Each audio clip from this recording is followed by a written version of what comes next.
Alright, good morning everyone. Welcome back to the show. I'm your charming, self-proclaimed yet still humble host, Mukluk, and today is Friday. We are back in Guild Wars 2. Welcome everybody. Hope you're doing good. If you give me just a minute here. Just finishing the setup right now. Sadly, I won't have time to tag around and have a great stream like Cheerios. See you, Muka. Hope you have a good day.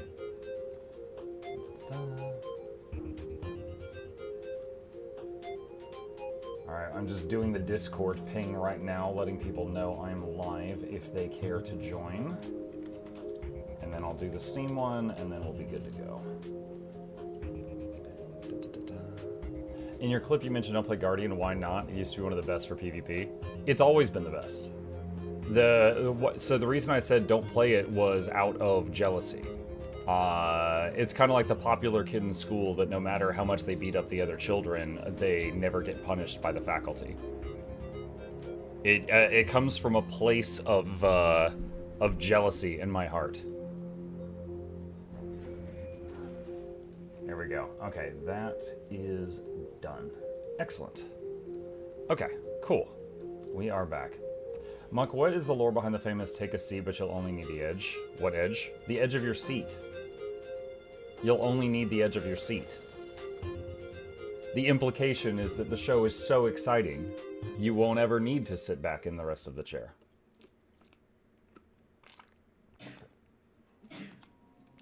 You mean Bram isn't Satan? Bram is a guardian. Bram is Satan for two reasons.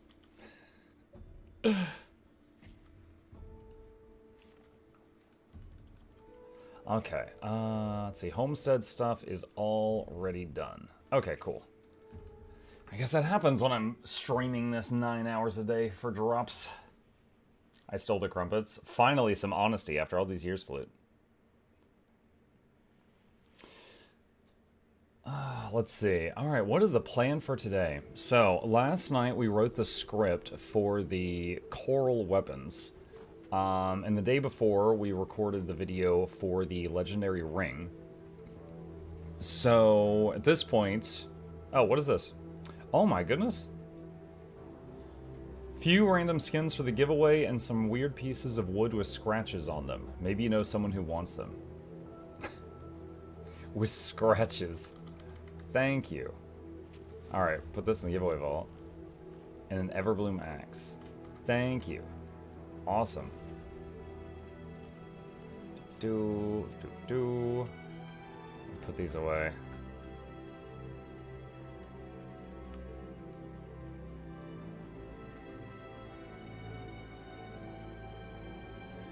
Alright. Sweet. That's awesome. More giveaway stuff. Mark, I stopped playing Guild Wars 2 since End of Dragons and Harvest Temple CM race times. Anything interesting has been added since then? I heard new elites and weapons to all classes. I mainly played fractals, open world, and raids. I'm thinking of coming back. I didn't leave because of the game. I loved it, but I had to cut down gaming time. Coolenge, the next expansion after that was Secrets of the Obscure, and they added a new weapon to every class in Soto. So, like, Rangers got maces, Necros got swords, things like that. So that made a lot of new builds. Additionally, in Soto, they added a thing where you can use the weapons from your other elite specs. So I can use a Druid Staff when I'm on Soul Beast, for example. And then in the next expansion, Janthier, they added spears, like on land, spears to every class. So that, again, you know, mixed up a lot of builds and stuff like that. And then in the next expansion, Visions of Eternity, we got new elite specs again. So, in terms of, like, things that can affect gameplay in all game modes, those things. Greetings all. Hello, Lucas. Hey, Muck and everyone. Always nice to catch you live. Happy morning stream. You too, Zomber. Nice to see you as well. Let's see. At some point today... Let me see. Hang on. Do I need... What was this? Oh, that was the crab fight. Oh god, I've got so many Word documents open right now. Hang on a minute. Let me save this. What was the name of that? Guardian's Glade? Hold on. I think it was Guardian's Glade is the Kila encounter. Double check before I do this. Guardian's Glade, Kila, yeah. Guardian's Glade, Kila, raid boss encounter. Okay, can close that. And what was this? Oh, that's craft block 7. Okay, so at some point today, what I think I'd like to do is just go over the new patch and give my thoughts on it. So let me get the bullet points. Where are they? Okay. So VOE update 1. We got new raid encounter. Challenge mode. That's in a few weeks. Fashion templates. Oh god, we'll have a lot to say about that. Raid strike update. Raid quick play.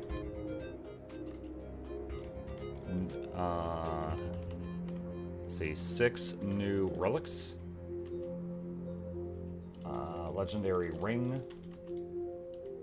1 weapon set. You know, I don't even know what it says. 1 weapon set. What weapon set was added? I'm not even sure. Wizards, like they've added new weapon skins, but I don't know like the one they're talking about when they say that. Is Muck quiet? Yeah, my voice still hurts, so I'm like unconsciously lowering my voice. Spears? What? The spears was wait, what? What are we talking about? You talking about the Janthier spears?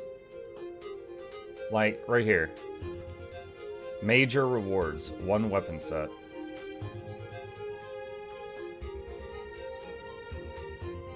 The Ascended set from Raid? Maybe? Wizard's Vault, Seasonal Vault Refresh. Okay, so that, according to ArenaNet, those are the main bullet points of what they released. They probably mean the ones you buy from the raid guy in Castora. Okay, I think I know the ones you're talking about. Hang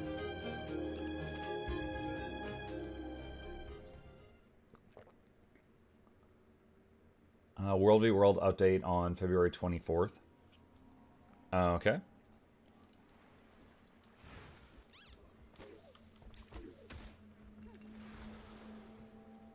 Let's see. Okay, so, I mean, there's these. Maybe they're talking about these. Which use gating crystals, which... I got 12 for. I got 12 of them from killing the crab. Do you only get gating crystals from the crab right now? Earned from bosses and events in Janthier Wild Raids. Do you, if you do Wing 8, do you get the... Right now. Dude, that's so tedious. Okay, so like to get the tropical sand throne, I just have to kill the crab like 100 times. Because you get 12 each time. That's dumb. That's dumb. The Hardlight Claws look cool. Just wait for the next expat? Yeah. Crab stream all day. Dude, the crab fight's not even fun. I'm gonna rant about it. Okay. New raid encounter. It's not dumb, it's ArenaNet style. Alright, so... New raid encounter. Okay, let's make some notes. Some things I want to rant about. Alright. Need power. Need range. Need kiter. Need tank. Need large bood application radius.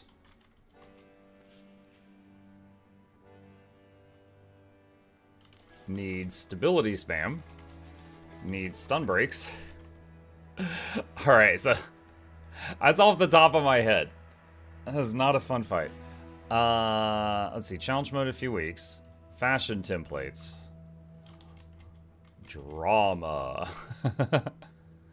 Raid strike update. Let's see. New entry point. New quick play.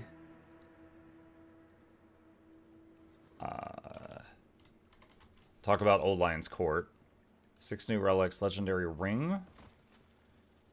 What would I have to say about the legendary ring? It's not that bad. I mean, it's pretty quick. If you're a veteran player and you just have a bunch of supplies, this is a pretty quick ring. Like 1/4 of it is doing a little quest line, and the other 3/4 of it is like dump money into the hole. Mike, you seem to have lots on your mind with the new expansion. Tell me what grind your gears. No, I'm doing it right now. I'm doing it right now. Some people enjoy me doing these little thoughts videos after the major patches, so I'm basically just making some bullet points so I don't forget what to talk about. The costs. This is about seasonal refresh. Castoran Coral questline. What else is in there? Anything else worth mentioning? Oh, they took away the infinite gold thing. They added a bag slot. Let's see. Took away infinite gold. Redeem. Added bag slot, BL keys. Muck likes to take bullet points to make sure he rants properly. Well, if I go off topic, then we get another Noxxi video of me going, We can't have that.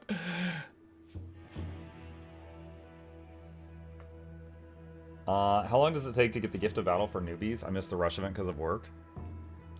If you use boosters and you go into World v World, I think it's like 4 to 6 hours to get a Gift of Battle. And you can break that up. It doesn't have to all be in one session. But what I often would tell people is like it's a Saturday gaming. In quick play, can you select what type of missions you can do? Hot, POF, IBS, etc. In quick play, no. So if you go into looking for group and go to raids and hit training and do quick play, you just get thrown into one. You don't get to pick anything. But if you're queuing, like not quick play, if you're using the new queuing system, you can pick the exact boss you want to do. Muck don't like Noxxi making fun videos. Oh my god. Speaking of Noxxi.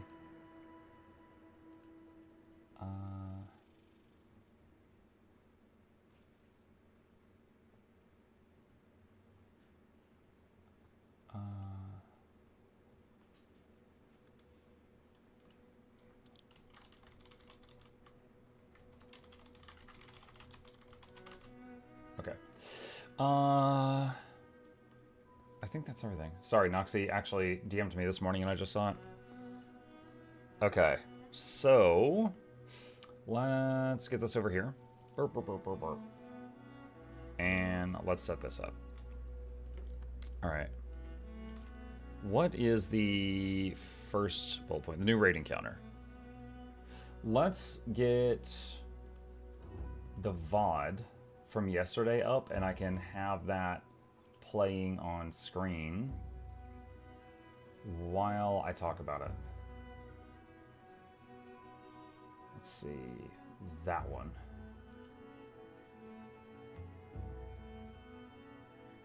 All right, mute. Okay. Well, that's after we beat it. Back up a bit. All right. Turn the music off so I can focus. Okay, and pause that. And oh, I forgot to. There we go. Perfect. All right, here we go. Let's jump into it. And marker. All right, hello Guild Wars 2 gamers. Today is Friday, February 6th. Date doesn't really matter. I'm just so used to saying that because of the news videos. And we are going to do a thoughts video today on all of the new stuff that was added in Update 1 of Visions of Eternity. So for anyone who is newer to the game, with Visions of Eternity, they got the launch features, and then Update 1 is 3 months after launch, 6 months after launch, and 9 months after launch. So everything in this column is basically what we get in Update 1, which is what we just had. So I just want to share my thoughts about it as a veteran player and talk to you guys about what I liked, what I didn't, stuff like that. So the first thing that they've got is they wrote new raid encounter. So the new raid encounter is Keela, Guardian, was it Seneschal of the Waves, which this is us fighting it yesterday, and it is very, very messy, as you can see here. It is a giant crab, and there is tornadoes, and there is tidal waves, and there is giant expanding sand, and there is lightning strikes, and there is a kite phase, and there is a tank phase, and there's crocodiles trying to kill you, and there's crabs that are trying to kill you, and it's a bit of a cluster muck. Now I'm sure players will get better at it over time, just like any fight in the game. But what are my thoughts on the raid encounter as a whole? It was not fun. I was the tank and one of the healers, and we had to ask people to go power because you have to target swap and kill things so quickly, so often. So Condi people, get out. You're not invited. We had to ask people to go range. So melee people, get out. Most of you aren't invited. We needed a kiter. We needed a tank. You can have a kiter and the tank be the same person, depending on the situation. You need a large boon application radius. So if your tank is one of your healers, if they have a boon radius less than like 600, they're not going to be able to reach the party because they're on the other side of the crab, they're getting knocked around, and their boons will not reach the group. So certain classes that provide boons were out because their boon application radius was too strong. You need stability spam. So certain certain classes couldn't keep up with that, and you needed stun breaks. Okay, fine, stun breaks. It was so specific what you needed. And again, I'm sure we'll find ways to cut corners in the future. But like if you're tanking, there are moments like, it will stun you, it will run away to somebody else, it'll come back. That's another thing. I don't even know if this is a bug. The boss will hit the tank, then run over and punch the farthest person, then hit the tank repeating. So the boss is just zooming all over the place like it's just on crack the whole time. And occasionally picks you up and throws you over its shoulder, occasionally stuns you. The stun, once you memorize the animation, you can try to prepare stability or a stun break. The throw, you can't block it in any way, but there is a way to sidestep the animation. But it took me a while to figure that out. But there's just a lot of moments that you can't hit it because it's running away from you, or because you're stunned, or because you're getting thrown, or because you're dodging the throw, or because you're dodging the red cone, or the red half circle on the right, or the red half circle on the left. It's just like there's very little time to actually play the game. And so it's just annoying, honestly. It was just really annoying. The kite phase was, it's fine. It was just a phase. But if your tank does not have a very large amount of mobility, then that's another job that you need. There's this artifact you pick up. Whoever's holding the artifact is the tank. And you need to use the special action key to toss it to someone else. If you can't outrun the crab during the kiting phase. If the crab reaches you, you just die. If the crab reaches the artifact, everyone dies. So I'm probably not going back. That fight, like, I'm hoping the ping pong thing was a bug and they're going to get rid of that. But any fight that's this specific on what you need for it is going to be the fights that people skip, like for the daily bounty. Like when the daily bounty comes up and it's like, oh, it's the crab, people are going to be like, oh, I'm going to skip that one. I'm not going to do that one, So yeah, in my opinion, like as someone who sometimes enjoys tanking, the funnest fight to tank in the game is Deimos. It's challenging, but it's not so challenging that you can't get it done with like a pug and stuff like that. And there is like a rhythm to it. And, you know, still, if you make a big mistake, like if you fail to dodge one of the pizza slices, you just get knocked off the platform and it's an instant death, stuff like that. But it's an enjoyable encounter. This was just an exercise in frustration. So, not a fan of the crab fight or any fight that needs like stuff this specific. But there will be people that disagree with me, and that's okay. I would say, like, you know, if you're in a static group of people and you play together like all the time, then this might be like a non-issue for you. But whether or not you enjoy it is up to you. You know, beauty in the eye of the beholder and all that stuff. Challenge mode was the next bullet point on their thing. The challenge mode is getting added in a few weeks. It is not yet in the game, and they do this normally when they release a new raid fight. They will release it, and then they will like check for bugs and things like that. There's already one that's been patched at the time of recording this related to the crocodiles that spawn on the crab fight. So challenge mode will be out in a few weeks, and it will be even worse.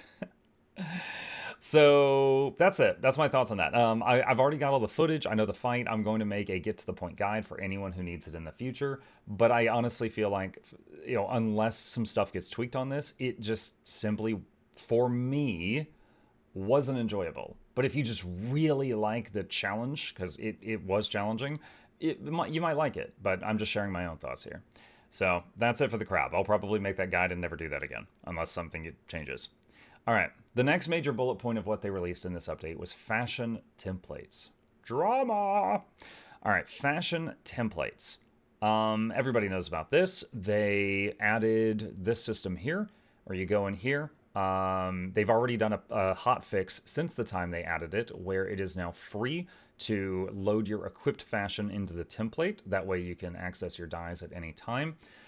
Anything that you used to be able to do with fashion with the wardrobe, you can still do now for the same cost in transmutation charges or less, but it takes more button clicks.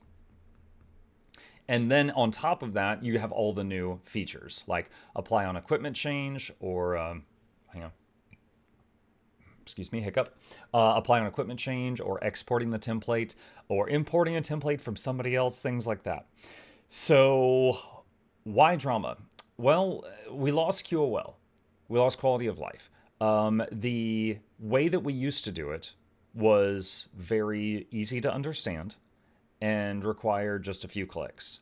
The new way requires one or two more clicks, and it's more complicated understanding it. I cannot count how many times on stream I've had to explain how the system works to somebody. And if you take a product that your customer already had, and then you make it more complicated, people are not going to be happy. And I think that's totally fair feedback. Now, there has been quite a few people that have just been, they misunderstood it, and then they've been spreading how they understood it, which is just misinformation. A popular one was they took away a feature we had, and they're charging us 4,200 gems to get it back. No, they're not. You just don't understand how to use the system. Now, I'm not saying it's a great system, but that's just wrong.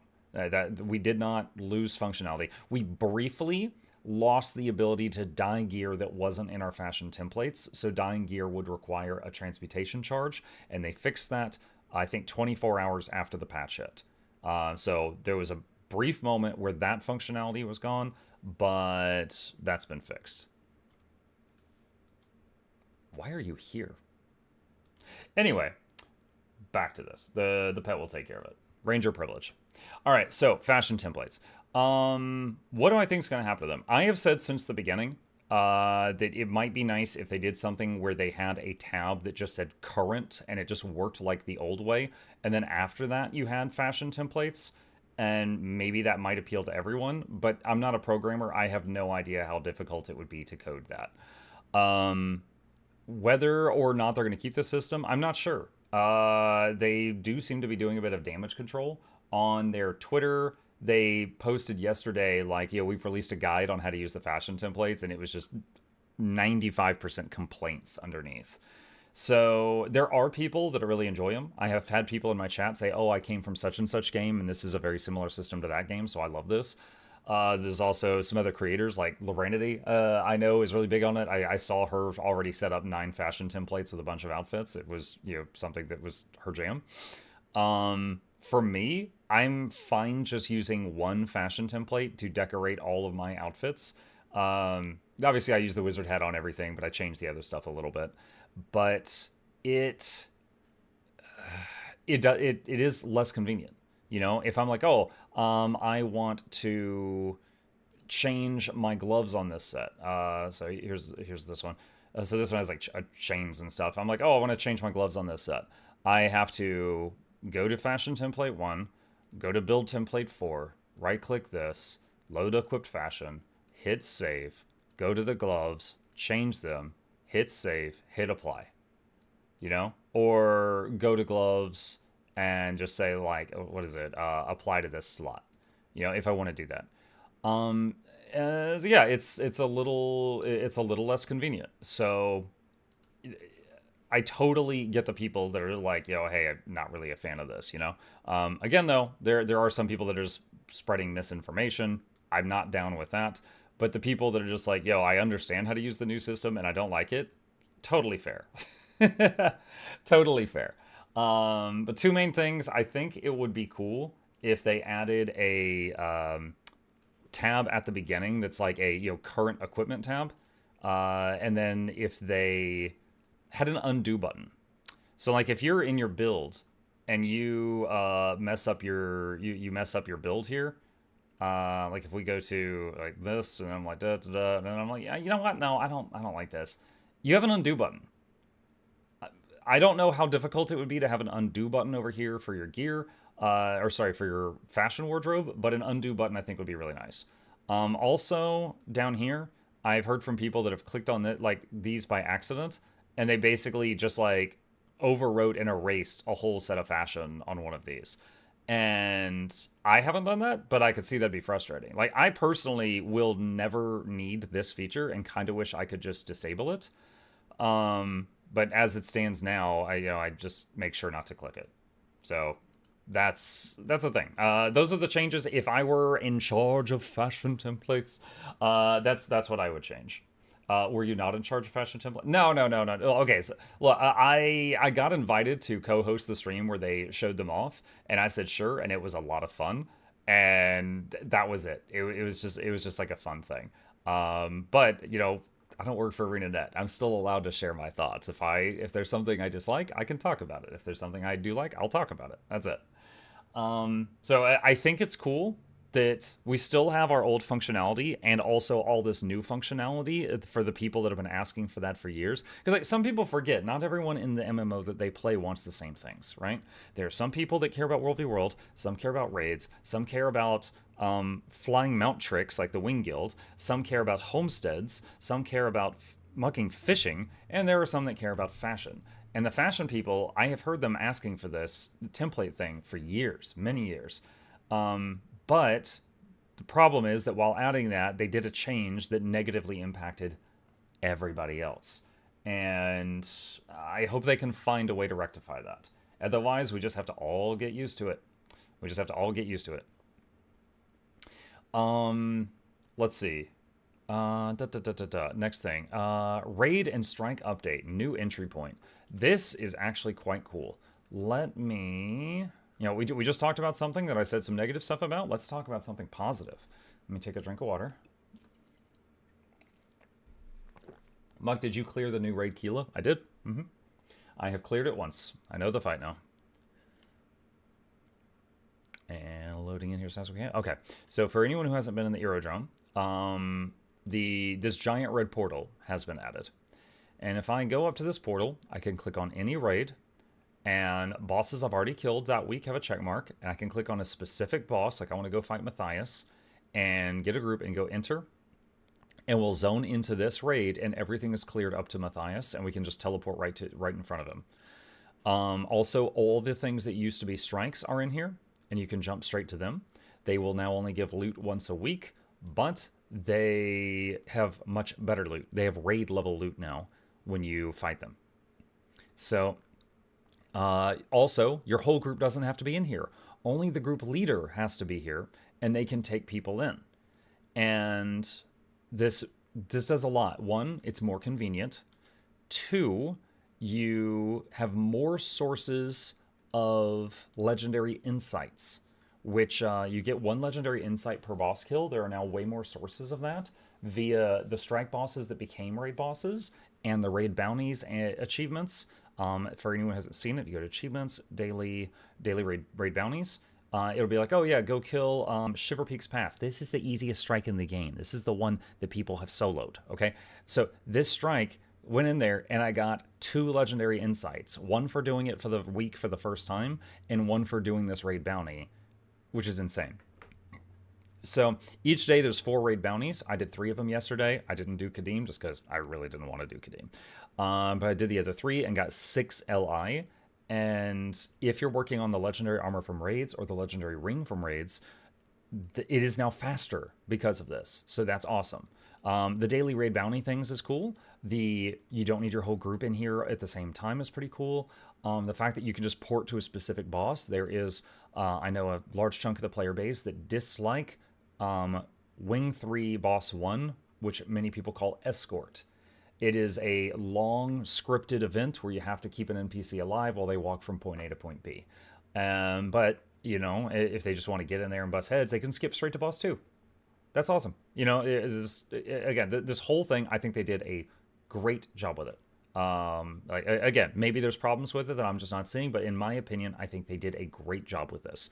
Also, if you kill a boss, without zoning out, you can click the leave instance button, and then it says, do you want to leave or go somewhere else? And you can hit go somewhere else and take your whole group from one boss and just teleport to another boss. So it's very nice. I think they did a good job. They've also done some stuff to potentially make the aerodrome just a hub. Like if you go to this guy, you can get, let me find it here, all these stations in this place, like it's a town. Kind of like the Eye of the North. You don't have to, but it's an option. There's also like a new gambling thing. I already bought it for this week. This guy sells it. It's like 75 LI. And there's a box that has either something ascended in it or like a really rare infusion in it. So it's kind of like a gamble box you can buy if you're a veteran player and you've just got tons of raid currency from over the years. You could just buy that once a week to dump some of your currency and possibly get some really big money items. So yeah, overall, I think they did good with this. The second part of the raid changes was called Quick Play. Quick Play, they took like, I don't know, like 7 or 8 different fights that were strike missions, and they added them into what's called Quick Play. So you go to LFG, and you go to Raids, go to Training, and there's this button. First off, I think it's very easy to miss this button. I think new players are not going to find this button unless they just stumble across it or someone else tells them about it. However, functionally, it works pretty good. It basically takes you, slaps you with 9 other people, puts a really strong buff on all of you, and then dumps you into a raid. The buff gives you very high life stealing, and that's meant to cover you in case you don't have a healer, because it doesn't check if you have a healer. And then you will get like way more survivability, and you can be rezzed even if you're full dead.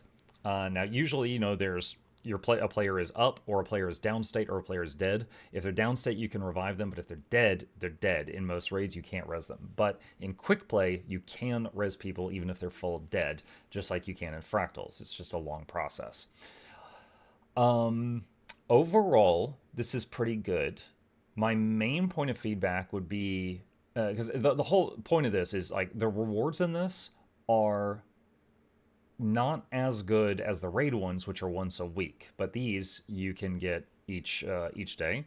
Also, there is a thing in here, let me find it, raids, weekly quick play raid encounters. So every encounter you do gives you another bonus loot chest, and then after 5 you get 3 LI, and after 10 you get 3 LI. So if you do 10 quick play raids, or quick play raid encounters each week, you'll get all these chests plus 6 more LI. So that's some more stuff. So the Bone Skinner is in this, and the Bone Skinner was a joke because, again, everybody is super durable with crazy lifesteal. Like, there were moments where I saw people stand in puddles and on normal Bone Skinner would they'd be downstate like that. And they were just sitting there attacking the boss, and I was healing them through it. And I was like, oh my god. There was a moment in Kanang Overlook on the phase with the giant robot plus the sniper, and someone had a red circle, and they turned and ran right into me and blew me up, and I went downstate. And I'm like, oh shoot. And then the robot did the laser beam, the big Kamehameha, on me. And I was like, oh, I'm dead. You know, because I was downstate, I was getting up, but I was like, oh, the beam. My pet was doing lick wounds on me, which is the equivalent of one person reviving me. He does the laser, and my pet plus like one other person who came running up healed me and revived me through the laser. That would never happen on normal mode. But the buff is so strong. So there are only two ways I have seen someone be able to really wipe in the quick play. One is an Aetherblade hideout during the moment where there's the 3 rotating circles and you have to stand in the correct one, and the other 2 you get killed. If you don't know the mechanic and you stand in the wrong one, you die. It doesn't do a damage check, it just says you're dead. The other one is Old Lion's Court. I am shocked they put Old Lion's Court in here, because they didn't put every strike into this thing. But Old Lion's Court has mechanics where if you interrupt when you shouldn't have interrupted, the whole squad dies. Or if you don't interrupt when you should have interrupted, the whole squad dies. It's not a damage check, so the buff doesn't help. It's just a, you die, and that's it. So I got an Old Lion's Court at one point, and I quickly was like, hey, can we not interrupt the first one, then interrupt the second? And everyone's like, yeah, sure. And then someone accidentally like AoE interrupted like 5 minutes into the fight and killed us, and then we got it on the second try. But I've heard other people that just from luck of the draw, they got Old Lion's Court when queuing for quick play like 5 times in a row. So it can be frustrating. So as the fact that this is supposed to be training wheels for raiding, I am shocked that they put Old Lion's Court in there. And I want to be clear, like, I've got a guide video on it, so it helps me out when people watch it. I cleared it on my second attempt, as I just said, when I was doing my quick plays. But I think it's silly that it's in the training wheels category, because I do not agree that it is. But that's my main feedback with the quick play thing, is maybe replace Old Lion's Court with another one of the strikes that wasn't put in there, and it would be fun, because that's most of the complaints I've heard are about OLC. Okay, so let me look at my notes here. 6 new relics. Let's go over those. Visual training set 2. So, Relic of the Alliance. Using a Signet skill reduces the recharge of all other Signet skills by 1.5 seconds. Relic of the Coral Heart. After using a healing skill, temporarily deal damage to nearby enemies when struck. And with my current build, it says 340, so I think it scales with power. But it has a 1-second interval and a 6-second duration. So at maximum, this will hit an enemy who hits you 6 times. So you could just say 340 times 6, and that's the maximum amount of damage that you're going to get out of this.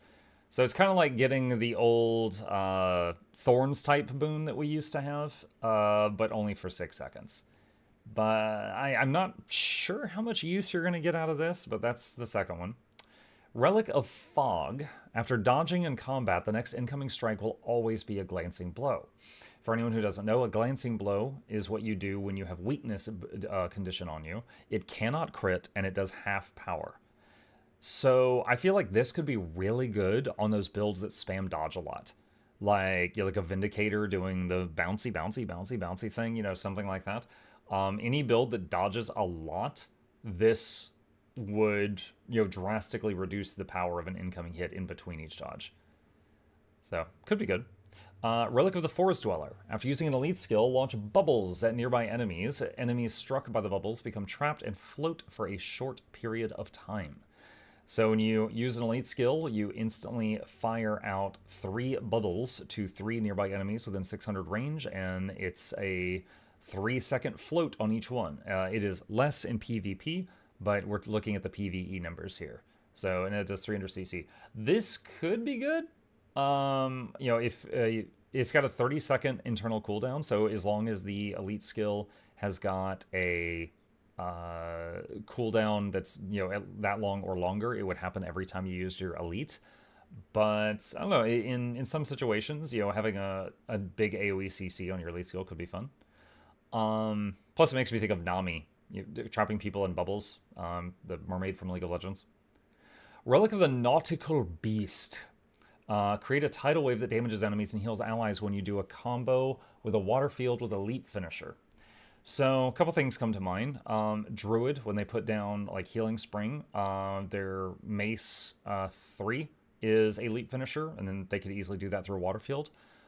Scrapper with their Mace or Hammer, if they are doing support, they could use Medkit to put down water fields, and then they could use this. And Tempest, like there's a few classes that can make use of this. And it's a 1k damage 1k damage base, 1600 healing with my current gear right now. Hold on, let me try. This is a heal set. What does that do? Okay, so this is with my healing gear, which is for tanking. So it has like low power but high healing power. Now it's 399 damage, 2800 healing. I also don't know the size of the tidal wave, but there are some classes, Druid and Engineer come to mind, that could do a Mace leap finisher through a water field very frequently. And yeah, that 2800 healing is nothing to scoff at. Like, that's like almost half a glyph. And it has no internal cooldown that I can see. So I haven't done any testing with this, but I feel like this has promise. Relic of Shackles. Morgana from League of Legends. Tether yourself to an enemy after you immobilize them. Deal damage to enemies that are still in range of the tether when it expires. Each enemy can only be tethered once per interval. So if you immobilize someone, a beam appears between the two of you. If you can keep the beam up for 5 seconds, which means staying within 600 range of them, it then does some damage in a 1-second stun. In PvP, it does not do the stun. It just does a bit of damage after 6 seconds. So I think in PvP this is terrible. But in PvE, I don't know. I also wonder, because it has a 10-second internal cooldown, if I use Entangling Roots and I immobilize 3 enemies at the same time, and this goes off, will it only hit one of them or all 3? I'm not sure. So I find this interesting that it's in the game. As far as usefulness, I can't immediately think of anything that would be like crazy useful. As keep in mind, this triggers when you immobilize them. So if they don't have a cleanse, this is definitely going to go off. But then, is it even worth a relic slot? The damage is so low, I don't even know if it's worth a relic slot. Yeah, it is similar to Magus Chains on Spellbreaker for sure. But those are the new relics, and that's my thoughts after looking at them at a glance. Let's see. All right, so the next thing is the new legendary ring. I'll do another drink of water. One sec. Okay, so new legendary ring is Endless Summer. It's the one with the little sand castles and the crabs doing the crab dance around you. And if you unsheath it, then there's like water and fish splashing around you. I have already put together a guide on the new legendary ring. Noxxi is editing it at the time of recording this. The new ring, like a quarter of what you need for it, is basically going and doing like a little quest line. It doesn't cost you anything but your time, and it's pretty cool. It was a neat little story where you're gathering pieces of the ring from around the world. But other than that, 2 of the 4 major components are the same as Salaki Morpha Legendary Rebreather and the Etheric Anchor Legendary that came out recently. So those things, you will be getting the, what is it called? It was like Gift of the Peoples and Gift of something else. But those 2 things are expensive, especially if you've already made them once. Because it's like, you do certain achievements and then you get it as an achievement reward, this component that you need. But if you need a second one, you got to buy it from a vendor, which is a couple hundred gold. So it's a lot more expensive making this ring if you already made the Rebreather or the Etheric Anchor. And then the last component of the ring is just a whole bunch of gemstones. So for a veteran player, if you spend a few hours doing the part of the ring that's like a quest line, the other 75% of the ring is just dump a whole bunch of money in a hole and you can have this thing done in a few hours. I recorded myself doing the parts of the ring that were like new and unique so that I could make the guide on how to get it. And then I just stopped there because I've already got 2 legendary rings and I didn't want to spend 1,000 gold finishing it just to have it. So the other legendary rings are Conflux and Coalescence, but for new players going forward, you've got options now. You can get 1 Legi ring from raids, you can get up to 2 Legi rings from World v World, and you can get up to 2 Legi rings from Open World. How much gold? The new Legi ring is 600 gold and 600,000 karma minimum because of items you have to buy from vendors. You cannot avoid that. It can be much more expensive if you just try to blast through it. Like there's a part where you need 250 coral orbs, and if you don't want to gather those and you just buy them off the TP, that's more money spent. You know, stuff like that. So yeah, minimum, even like just getting the stuff you have to get from vendors is 600 gold, 600,000 karma, but more if you want to rush through the end. But I again, this is now an option that people can just farm for whenever they like imagine the average casual player, you know, they get off work, they've got an hour or two to play in the evening, and maybe they can only play 3 or 4 days a week. In their own time, without having to depend on other people, they could work toward this end if they wish to do so. And I think that's good. I think that's good. I think it's fine having a alternative legendary option for one that's already in the game that is very easy, but it's either very time consuming or expensive to offset that. So I think this is okay. Then they advertised a new weapon set. I'm just going to show you right here. They wrote new weapon set. I think what they're talking about, let me head back to where I was when I started recording, is over here. Because there's numerous new weapon skins that were added. But when they say new weapon set, I don't know specifically what they mean. But we're going to go to what I think they were talking about. I'm going to show you guys.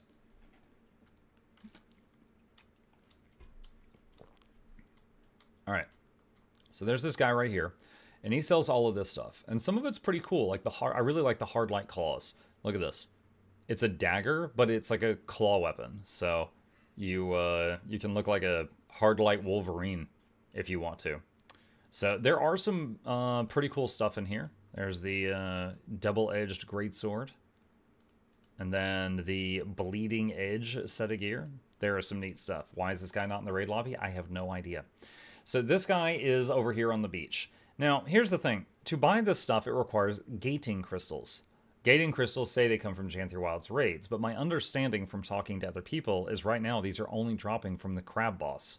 I killed the crab boss once. I got 12 of these. So that means to get the tropical sand throne, I would have to kill the crab boss near 100 times. I don't want to do that. So I think like some of these look cool. However, either make the gating crystals available from the last 2 raids. Okay, there's someone in my chat saying you get them from Wing 8, and there's someone else saying you cannot. I don't know which is true. I haven't done Wing 8 since the thing comes out. I would hope that you can get these crystals from the most recent 2 raids at least, and not just the crab. I'm getting mixed information on this. In any case, the skins are pretty cool here. They are neat. But I'm hoping that you don't just have to farm the crab 100 times to get these. There's a weekly cap. That's true. If you mouse over it says that there's 150 possible per week. So it would take 3 weeks of max crabs to get the hard light claws right now. Okay. So that is that. What was the next thing? Wizard's Vault Seasonal Vault Refresh. So what did they add in the vault? One thing was the Castoran Coral questline. So if we go here, this gives you an Ascended Sword and Staff. Pretty cool. Good. It's 1,000 points. It's good value. Also, those 2 weapons, they've got this interesting feature. If you use a healing skill, the coral will regrow as blue. If you use a utility skill, it will regrow as yellow, and if you use a elite skill, it'll regrow as red-ish. both of them, so while you're fighting and hitting buttons, they are changing. And it's kind of neat. And also on top of that, if you hate the graphic, you are getting an Ascended Sword and an Ascended Staff, both from doing the quest line. So that's pretty cool. So I've got a guide coming out on that as well if you fancy it. But you're getting two Ascended items for 1,000 points, whereas usually they're 600 each, and then you can only buy one per reset. So that little quest line is pretty neat. I'll have a guide on that coming out soon. As far as the other stuff, they made a few other changes here. Notably, the infinite bags of gold were taken away because people were getting way too much money with them. It's kind of a bummer, but I understand it. It's just going to cause inflation in the game over time. They did add some really nice stuff, like bag slot expansions. Dude, new and veteran players alike love bag slots. So, bag slot expansion, huge.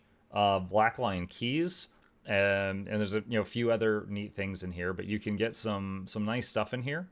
I know a bunch of people are bummed about the bag of gold thing, but overall, I'm fine with this change. Like, they have successfully distracted me with bag slots so that I'm not too mad about the other thing. I think that's it. So that is my thoughts on the individual stuff that was added in this patch. Now, as far as the patch as a whole, keep in mind this is supposed to be basically 1/4 of the major updates for this expansion. So, obviously, I missed the fact that we didn't get any story here. Now, they told us from the very beginning we were not going to get story in Update 1 and we were going to get it in Update 2. I hope that means it's good. I have said before, and I'll say it again, like, I loved how Icebrood Saga started. I loved how Secrets of the Obscure started, right? Dude, it was dark, it was gritty. Remember, like, Ceres walking toward you, and it was like you're like crawling away trying to stay alive. Like, it was grim. I hated how both of them finished. I think, in terms of writing, that they really dropped the ball for the conclusion of both of those chunks. I hope that, because I did enjoy the start of this. I have a video on my channel that's like the VOE story impressed me. So the story that happened here, I liked. I was impressed by.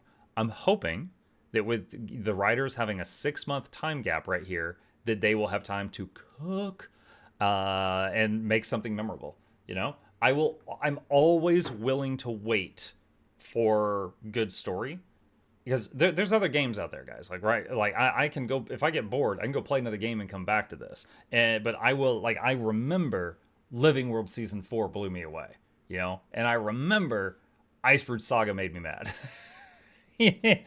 Like, if you have to wait for, like, that's fine. I'm fine waiting for something good, I'm not the kind of guy that's going to get mad if they're like, oh, there's a delay on this. And I'm like, okay, well, I'd rather have something good after a while than something bad right now. So that's fine.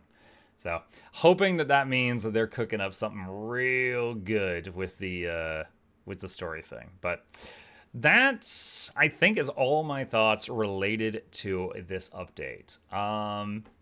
But what do you guys think? If you want to put it in the comments section, tell me if you were happy with what we got, if you were disappointed, if you had some other thought altogether. Let me know, and I will fight you there. Okay. Done. Done, done, done, done, done, done. There we go, chat. The thoughts video is complete. All right. Let's turn this back on and turn the alerts back on. Okay.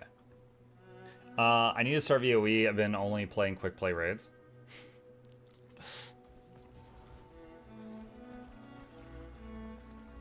Wow, there's nothing in the queue. Blows me away. Do you know if they are aware of quick play raid issues with people who don't own some of the expansions? Keep saying putting your raids you can't access. They had a patch yesterday that said that it fixed that. Have you tried it since yesterday?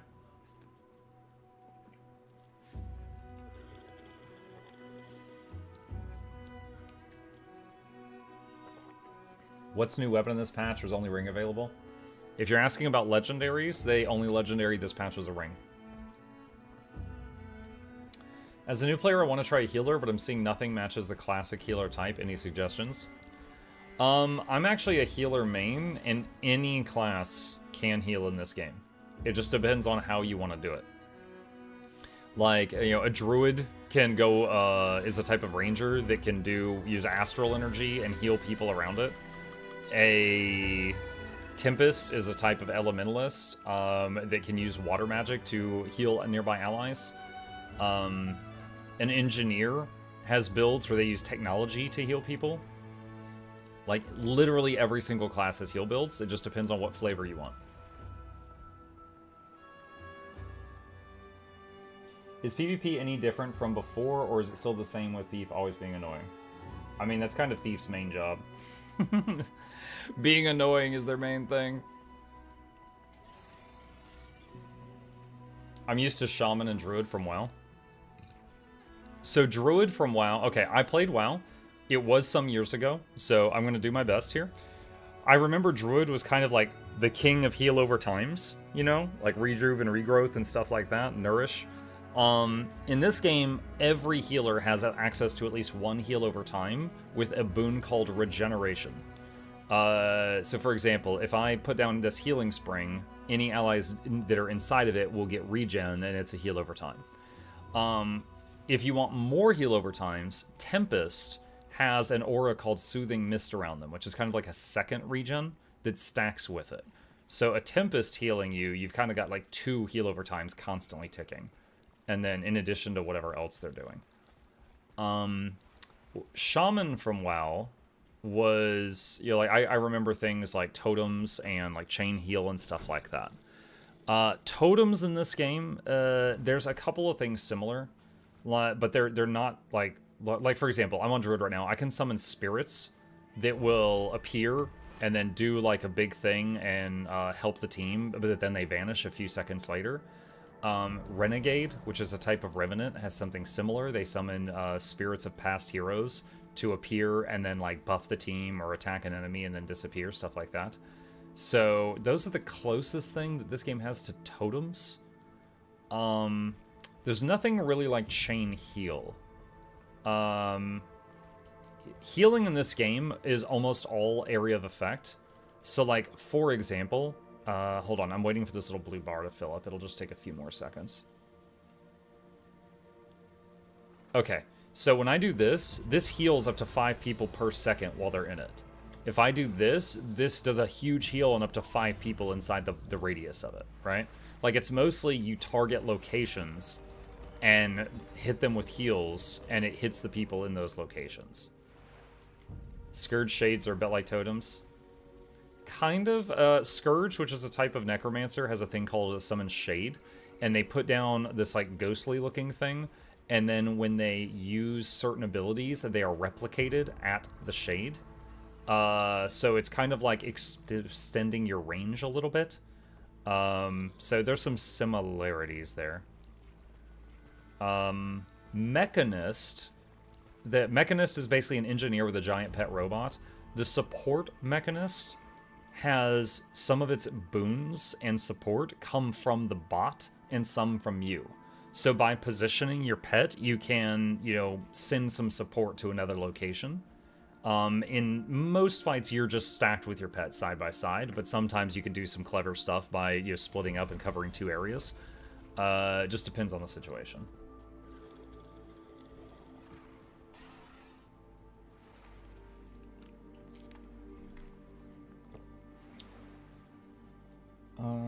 New viewer, I feel like most of the elite skills are lackluster, like they're not as important as Palo Wings or those big buttons from WoW. I know they are too big, but here I don't, I kind of don't press them. It depends on the elite skill. For example, Glyph of the Stars here is pretty insane. Like, when I use this, it will bombard an area with healing magic for 6 seconds, and people will lose conditions, they will get healed, they'll gain stability and gain protection. And it's a water field. But then also, if I'm in astral form and I use Glyph of the Stars, it resurrects people in the circle every pulse. And that's absolutely massive, you know? Like, that can turn a wipe into a, you know, we're not done yet. You know, just suddenly getting everybody off the ground. So some elite skills are tremendous. Others, it depends. Like if we're looking at ranger ones, Strength of the Pack just gives you a whole bunch of boons. So you use this, you get a bunch of buffs, and then you hit harder for a time. Entangle makes roots grab everything around you. Really good on some fights. Like the Gorseval raid encounter, there's these ghosts that are walking to Gorseval, and if they reach them, you die. This just roots all of them. So, this depends on the situation. NG Heal has one weakness, only one good source of stability. Yeah, like Mechanist has only one stability option, yeah.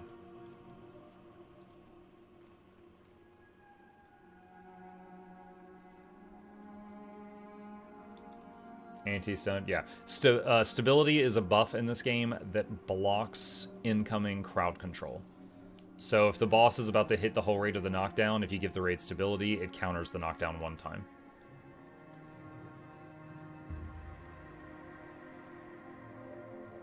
Gonna look at NG. Cool. Yeah, NG you could support as a scrapper or as a mechanist. Actually, I think there might be an amalgam build as well, but I don't know much about the support amalgam. I just realized I've forgotten something.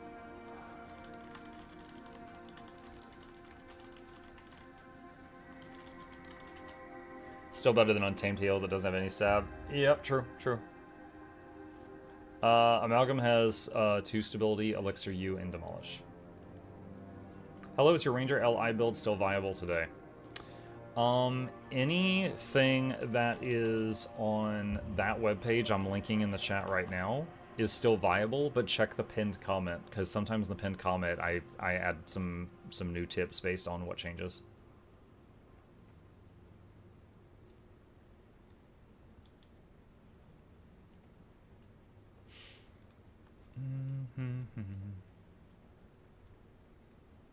Let's see. Let's jump into the PvP lobby. I'm still hoping it gives us a pet that gives stability. For Ranger? Yeah, me too.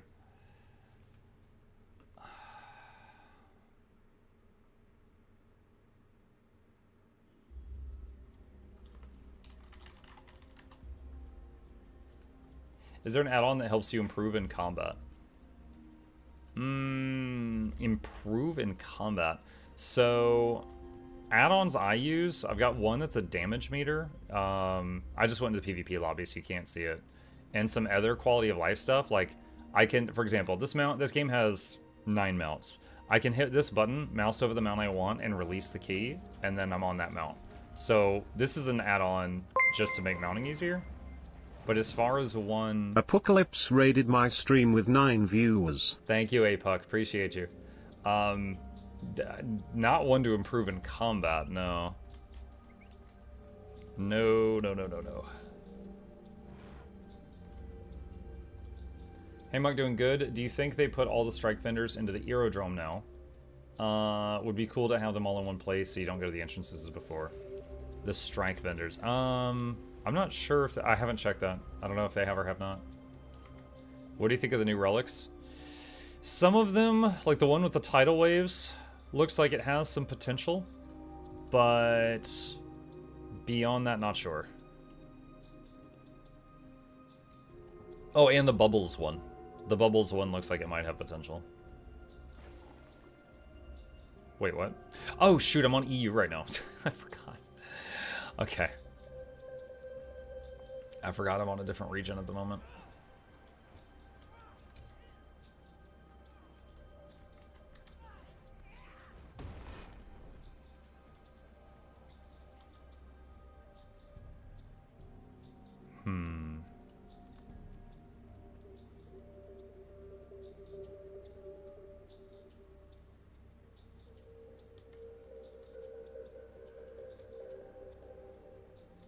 What do you think they're good for?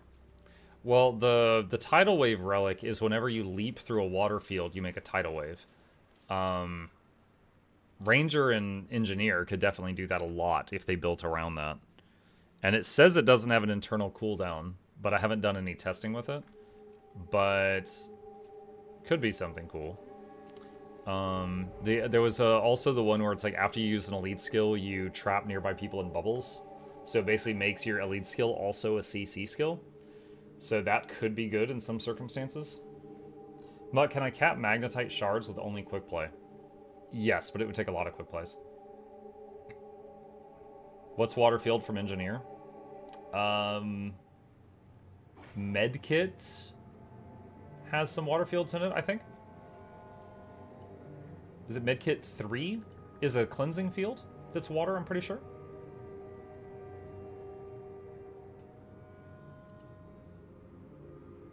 Maybe a mortar skill too?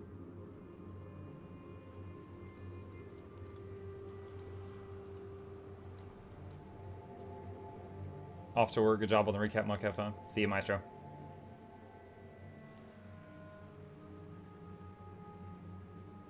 What's the mount add-on name? It's called Mounts and More. It's in Blish HUD. That's a webpage full of add-on guides I've made. Look for Mounts and More on that page.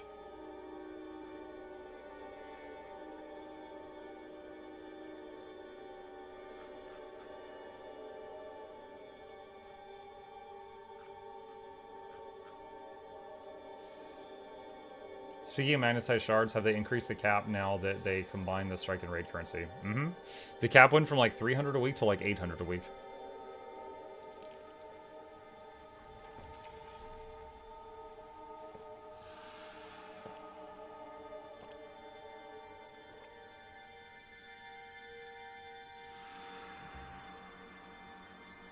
How many cheaters are in unranked PvP? Artist, in the 6,020 games I have played, I have seen someone that I was sure was a cheater one time. He was flying through the sky. I've only seen that once. The match starts soon. What about bots? I think maybe twice I saw someone I suspected it might have been a bot, just because of how they were playing. But it's not a common occurrence.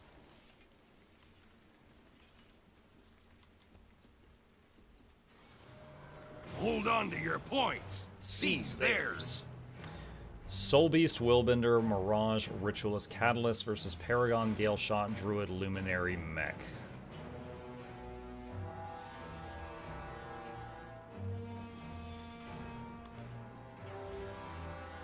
Enemy captured the windmill. Mansion captured.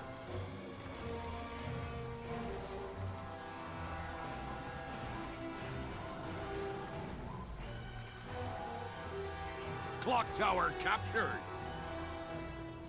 I've got my pet on the downstate Ellie to finish her.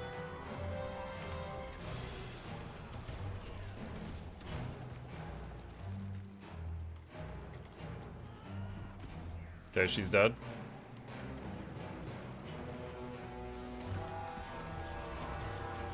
AoE days. We lost the real one.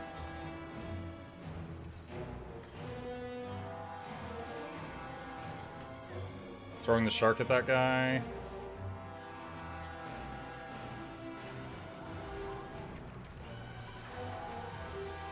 Rooted him. AoE stun break.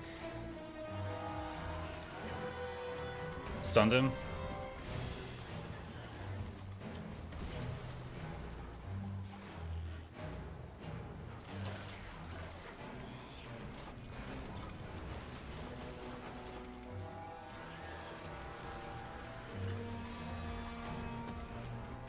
Mansion captured. Double Mace is doing okay. Someone suggested to me yesterday to try him out. Doing alright with him. What about bad players like me? Well, if you are a bad player, it should be trying to put you against other bad players. Now, I'm not going to pretend like that system's perfect. It's not always successful, but that's how the matchmaking should go. Like, for example, what you're seeing right now, there are a lot of players better than me. But if you compare me to the whole player base, which a large portion of them don't do PvP, I'm probably better than, like, 90% of them. But then there's, like, 10% of the player base could stomp me, right? So, like, it definitely happens from time to time. I end up in a match where Enemy captured the I'm map. just, like, running circles around somebody else.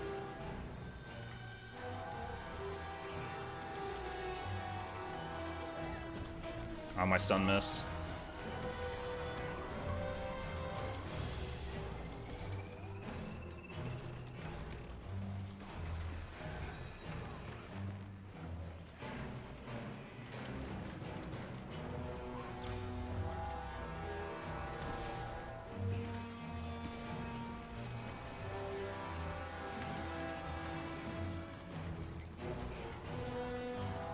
Windmill captured.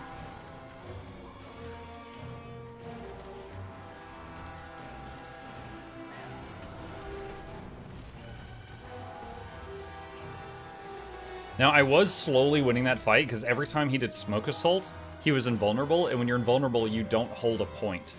So I was slowly capping the point as that fight dragged on. However, having somebody else come over and join the fight from my team certainly made that go a lot faster.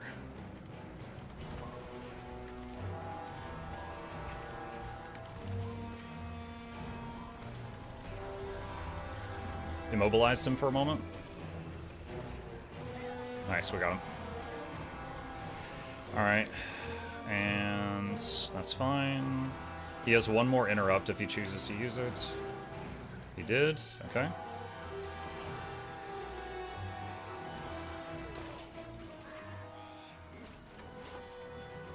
So he's got a very brawly build. Get on the point. Attempt to stun, got it.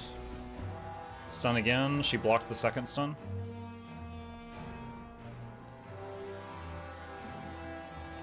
Windmill captured. Try to immobilize, got her. Stealth Stomp.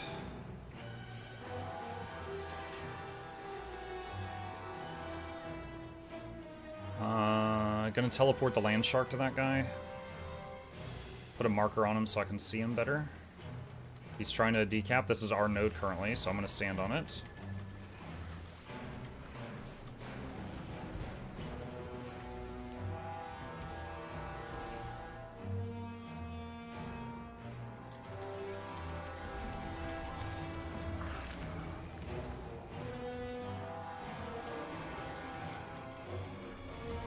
Stunned him.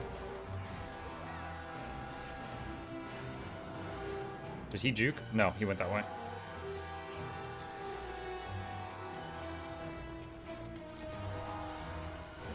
He has a teammate over there, so I have to be careful. He got me with Entangle. Yeah, I couldn't move. Yeah, okay, yeah. Their whole team's here. The whole team's here. Muck, is your R stun break the party? Protect me, yes. Protect me stun breaks you and up to 4 allies around you. But in that moment, I was immobilized, so I needed to cleanse the immobilize off, and Signet of Renewal cleanses, but it needs my pet near me. Astral Form, I cleansed 2 things, but it didn't get the immobilize, so I just had really bad luck trying to get out of that.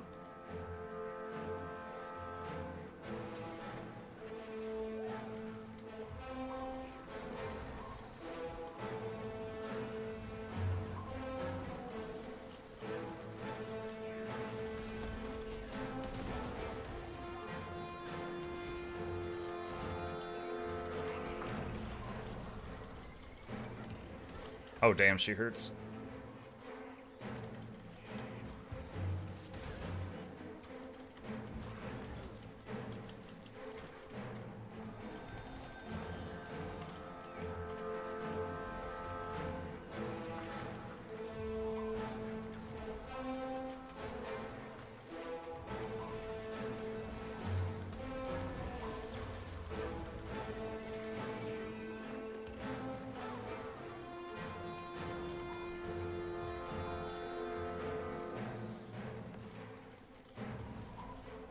Yeah, Willbenders are very, very bursty, and even though I got the opening on her, she turned around and just thrashed me. Your team Slash is map GG. victorious. Yeah, that was fun. I'll keep the maces for Windmill now. captured. We were very average in that match. Not dead weight, but not carry either. Hey. Chip just walked in. I played for like 5 years now, and I can never tell what's happening in PvP. PvP is a very different skill set in this game than PvE for sure. Like, you could be really good at one and not experienced at all at the other. Like, I know people who raid, and they're terrible at PvP. And I know people who PvP, and they're terrible at raid. Show Chip. He's just cleaning his tail right now.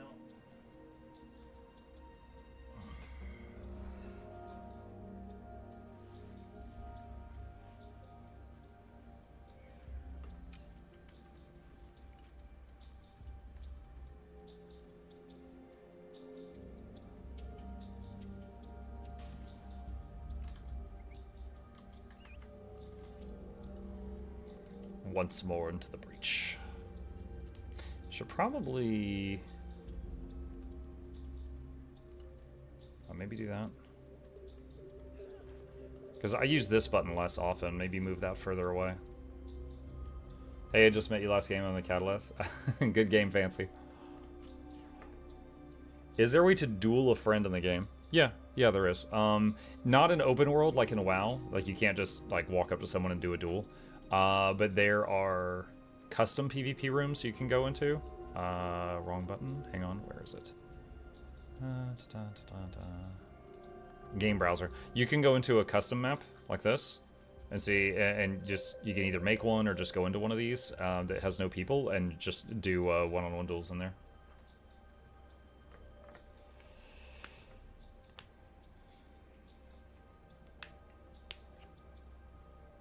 Been playing for 11 years, never enjoyed PvP, don't touch it with a 10-meter stick. That's fine. So we just need to get you an 11-meter weapon. Gale shot.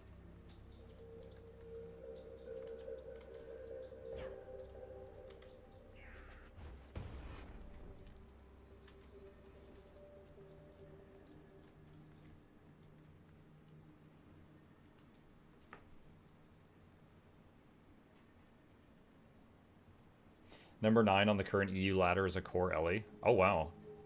Yeah, there's some core builds in the right hands are nasty. Like, core Necro has always been good in PvP. Even after all the elite specs, it's still good in PvP.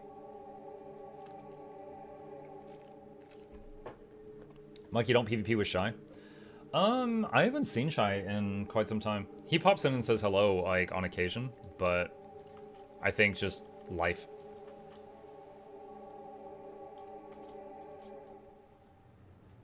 I just realized in that last match, I never had a chance to use these two buttons.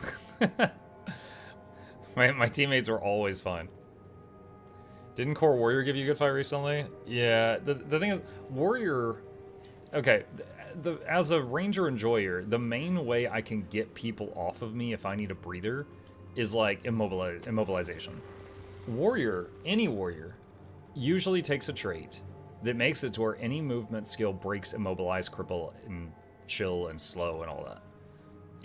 So it's just like you can't root them for more than like a fraction of a second. They're just constantly breaking out of it.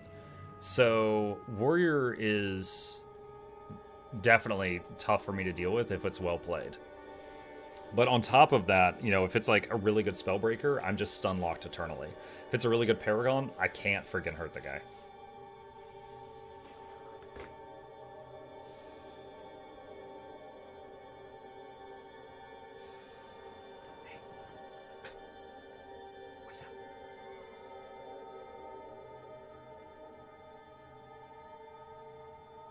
I barely play PvP, but the only build I play is Sikkim Soul Beast, Longbow Go Burr. That's a classic one. That one has been around for many years.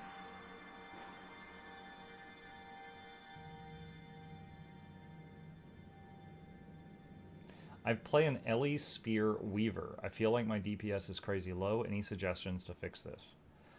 So if you're asking me about DPS, I assume you're talking about PvE. I don't play that. builds. But if I was trying to fix that, what I would do is I would go to Guild Gen or Snowcrow's, one of their websites. I would find a build similar to mine, and I would look at what they're doing. And I would see if, like, I'm missing something, right?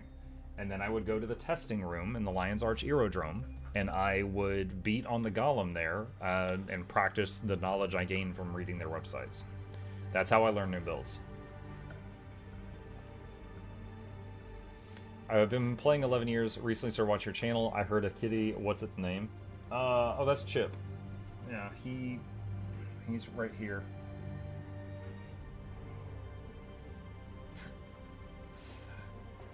He's just playing on the chair right now.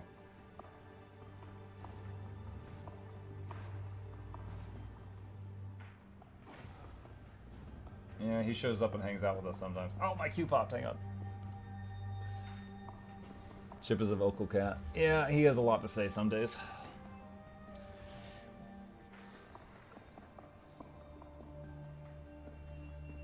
Is there any point in farming gear if all you do is play PvP or World v World?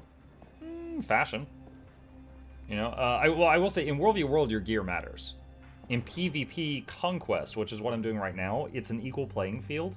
Now, granted, you might have like, oh, Guardians are overpowered this patch or something, but everyone in here has access to the same equipment. But in World v World, your gear does count. So getting better gear does help in World v World. Is that an LTT desk pad? This, I don't know what it's called. This desk, though, the entire desk is mousepad. Yeah, the entire thing is mousepad. I like it.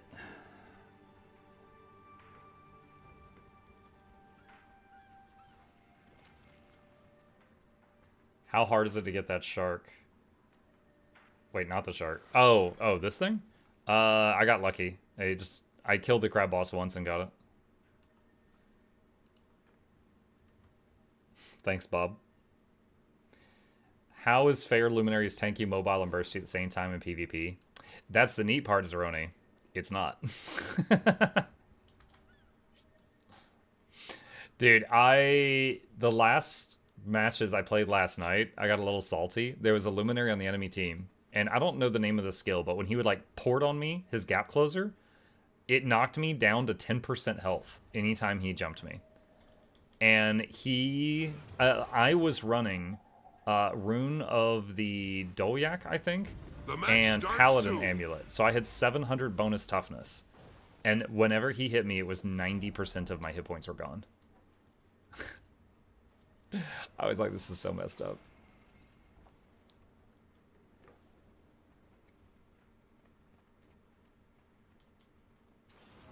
Hold on to your points. Seize theirs. Okay, we have some. I forgot to show the classes. That's my bad. We had a Hollow Smith.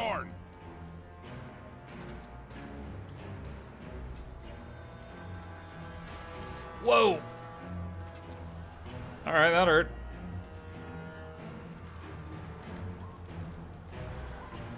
The dock's been captured. Dude, taken the bazaar from you.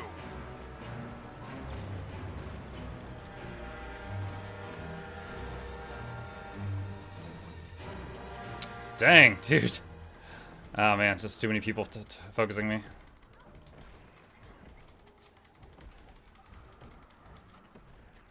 Yeah, me dead.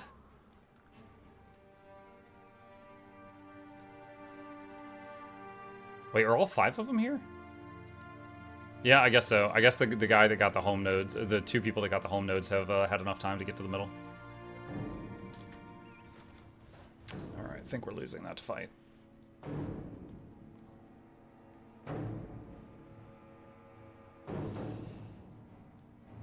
Hey, Mega Chat. What's up, Bowser?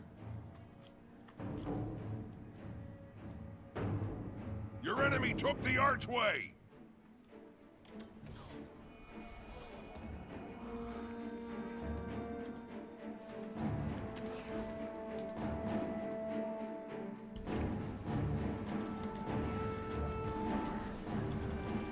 And a Luminary. Okay, and he has enough stability that every single one of the things I just did to him was blocked.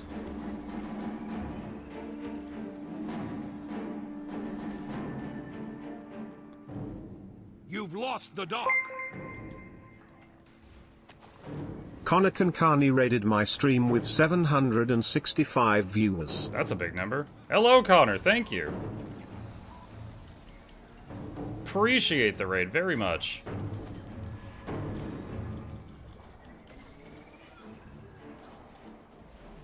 Crap. Oh, man, they want an autograph.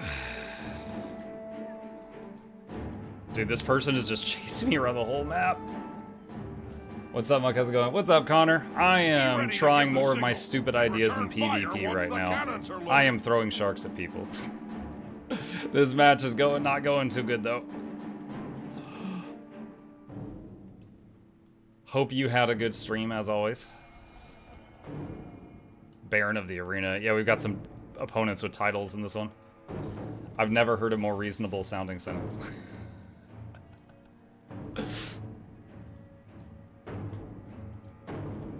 Cannons loaded. Ring the bell to signal them to fire.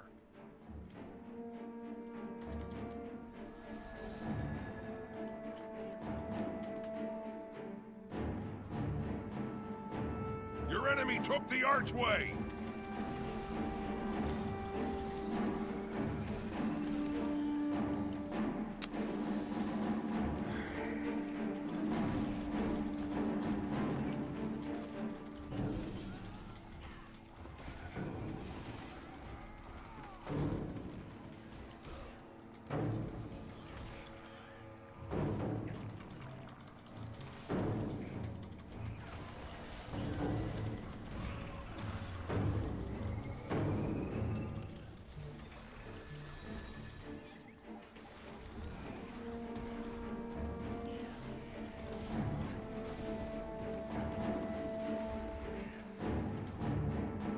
Enemy took the archway.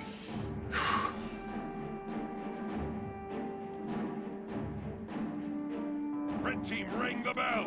Fire all cannons. What was that? Spear, longbow, gale shot? Actually, I don't even know if he had the longbow. I saw spear, airbow. I don't know what else he had.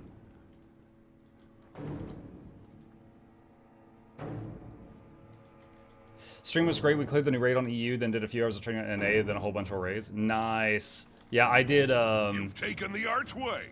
What the heck? I did the new raid yesterday. I got the little crab pet.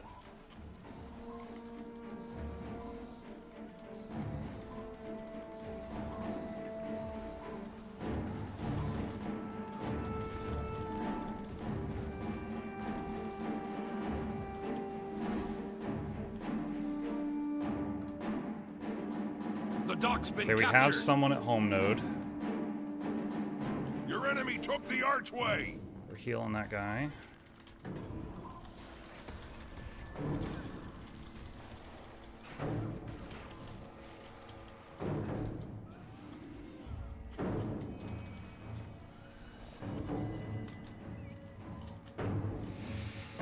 Oh, they're so scary. And he'll never do it again. I did not find the crab fight fun, that is true. Be ready to give the signal and return fire once the cannons are loaded.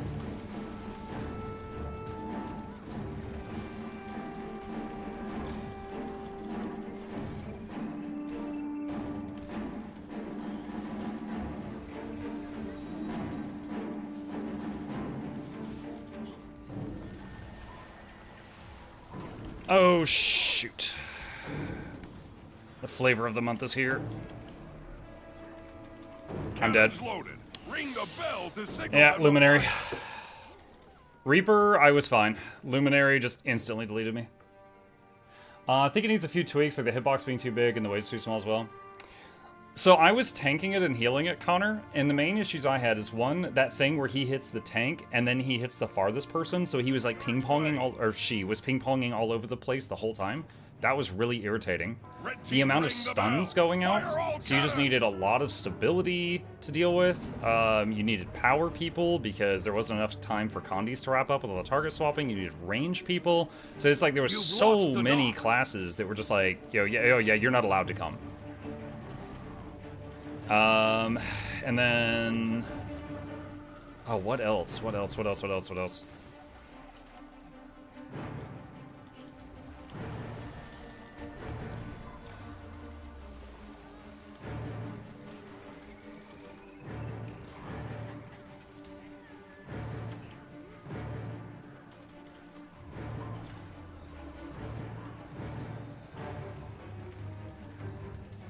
Oh, boon range. That's right. Yeah, thank you for the reminder. Yeah, when I was tanking as a druid, and my boons couldn't reach the party, and the B mechanic forces you to spread out. So any supports that are like 300 boon radius, they suck on that fight. So it's like your Condi, you can't come. Your melee, you can't come. You're playing one of the classes that doesn't have 600 boon radius, you can't come. It's just, you're one of the supports that doesn't have a lot of stability, you can't come. Okay, that was the rant. Thank you, chat. The dock's been captured. Treat Luminary like Willbender, run away when they have a swirling blue bubble around them. Yeah, but they can teleport on you from far away and through walls. So, you can't always do that.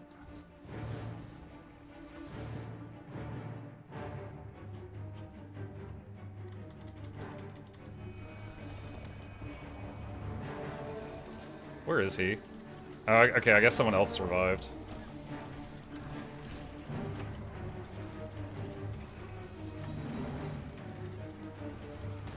Ah, he was invulnerable for that.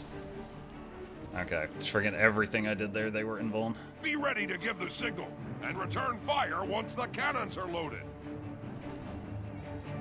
The bazaar is yours.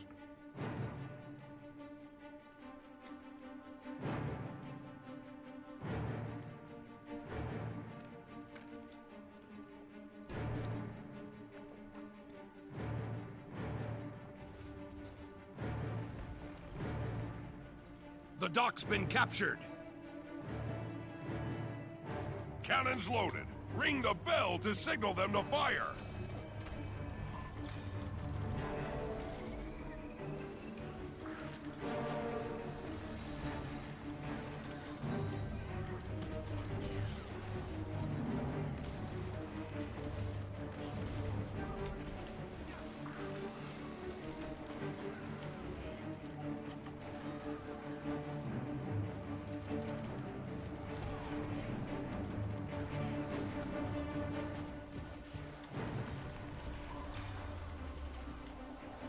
I'm gonna do Glyph just to give my whole group stability here. There's a lot going on.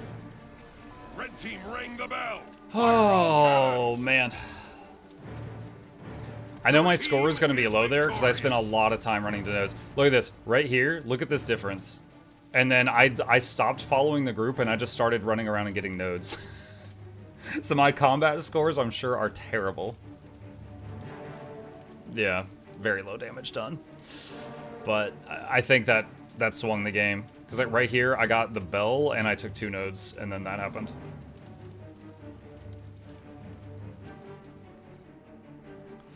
Hey chat, how's the new expansion? Is it worth getting?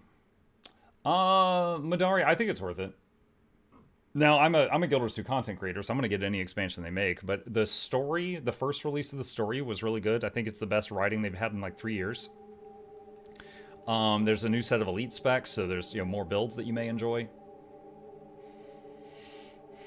What's a heal build you recommend? There's a lot of good ones right now. Druid, Tempest, Ritualist, Luminary, Paragon, Troubadour, if I didn't say Troubadour. There's a lot of really good ones right now. Did you see Heisen's Amalgam solo build video? But I always, whenever people want to just do OP things in world, open world, I always recommend them to Heisen. He's got a lot of cool stuff.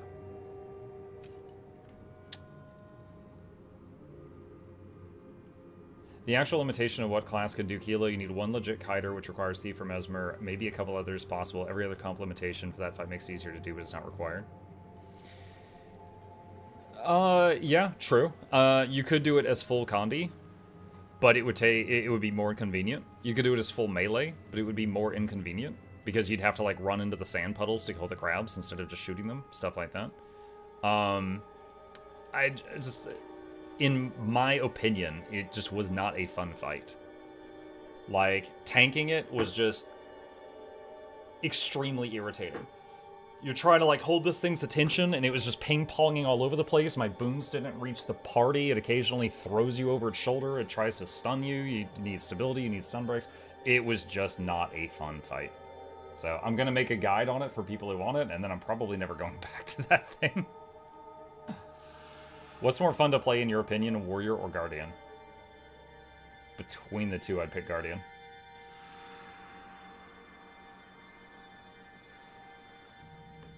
When comes the new ring guide? I think Noxxi started on the editing today, so it's going to be a little bit.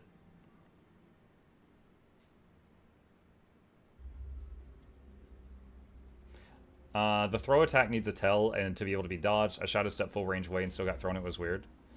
Connor, if it helps, because like one thing I did see when I was rewatching my own VOD of it many times is like the crab always does like a right hook, then does the throw. So if it does the right hook and then like you dodge to your left underneath its right arm, the throw doesn't get you. But there's no like red cone or anything like that. It's just if you dodge toward the crab's right arm, which is on your left, you can avoid the throw.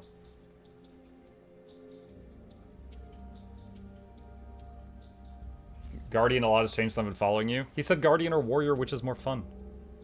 I did say when Luminary came out, I said Luminary did something for me that Arena has failed to do in 10 years, which is make the blue class look fun. I did enjoy playing Luminary.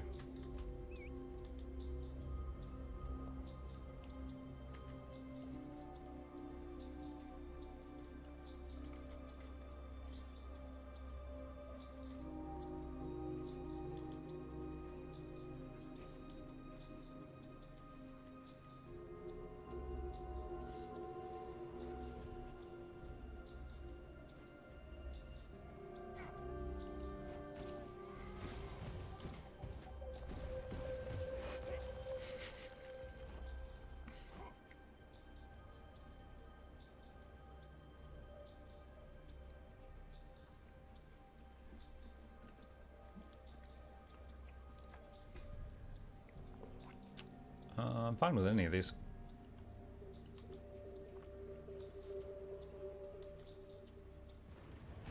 Speaking of Guardian, can you rank Guardian Elite spec from easy to hardest?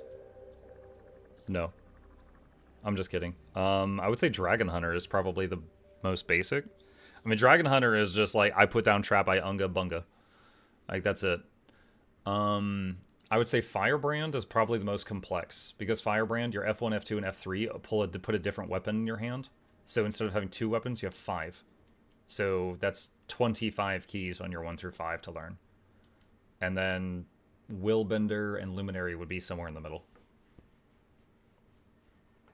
Are you using Sage Amulet? At the moment, Berserker. Not that I did a lot of damage last match.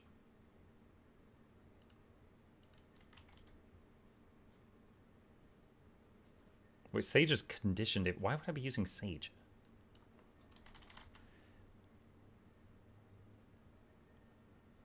Yeah, like Avatar.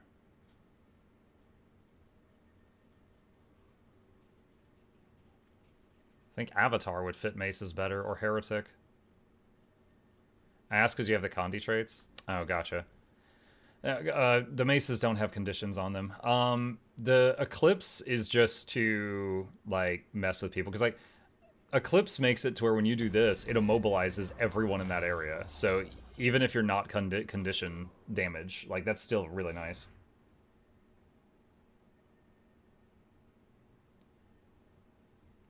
The match starts soon!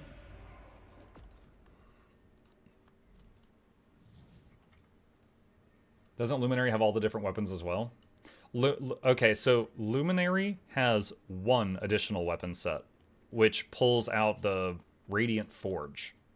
And then, like, 1 button is sword, 1 button is mace. You know, it's not like the mace has a whole bar. It's just, like, 1 button for each of them.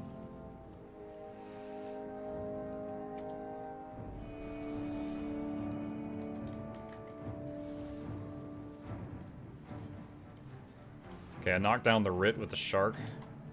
Throwing a water wall for that guy. I just got interrupted. You've secured the pier.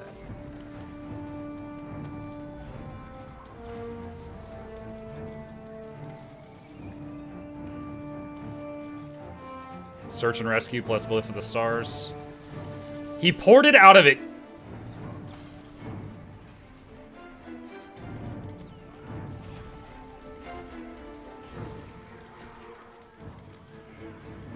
Wow.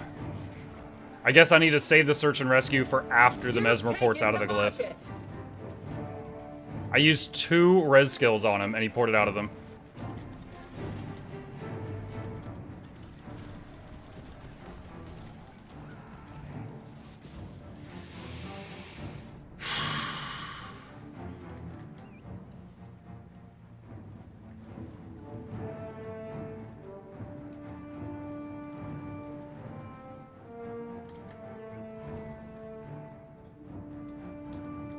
You've yielded the pier. I am readying my arena. Come, mortals, and contend for my favor.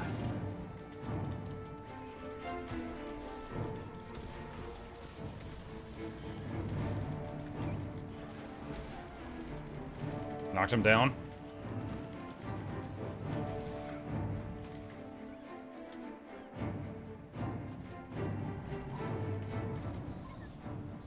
My arena awaits. Prove your worth and gain my favor. Would you mind adding your heart rate monitor for PvP when Ellie's? Dude, that was a mesmer. The mesmer ported out of the reses. The plaza is yours. It was the troubadour on my team.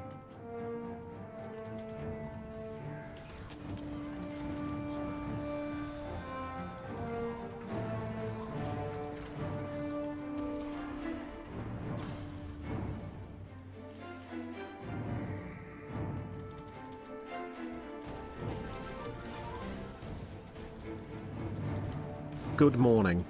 Hello. This is not good. Some of my stuff was on cooldown before this fight started, so this is not going well. You've lost the market.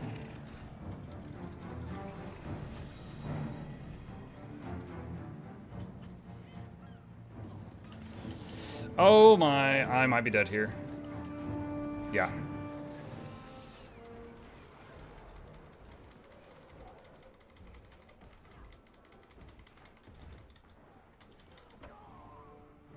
Outplayed. I thought he went this way, but he juked back and jumped me.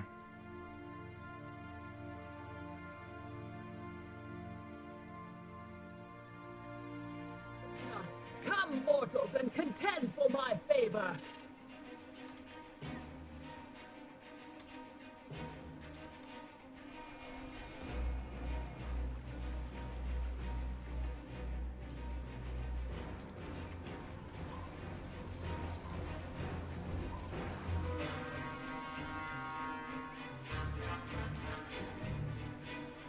Knocked him down. My arena awaits. Prove your worth and gain my favor. You've taken the market. The plaza is Paragon. yours. Ugh, I got here a moment late. You've yielded the pier. I'm surprised they're leaving. Most Paragons I face in PvP are like brick walls, and I can't dent them, but she immediately Red just team dipped. rises in my estimation. I was expecting to have to fight for the node.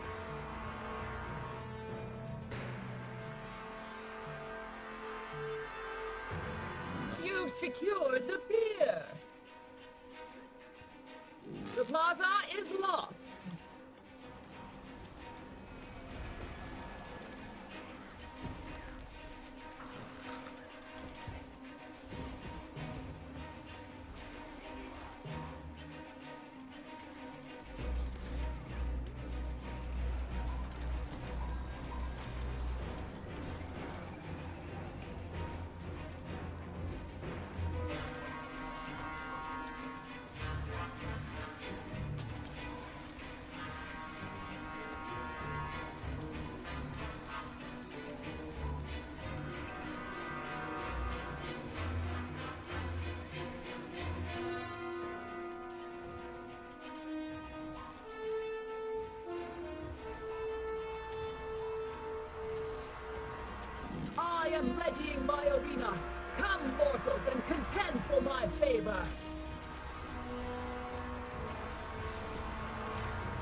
Got very slippery teammates. My arena awaits. Prove your worth and gain my favor.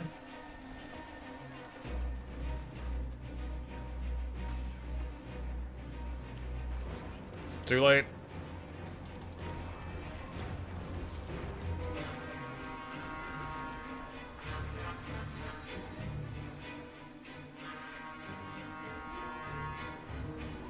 You've taken the market.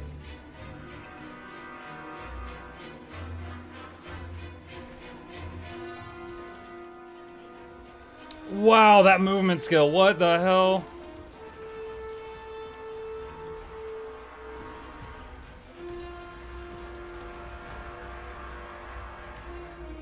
Did he go into the lamp?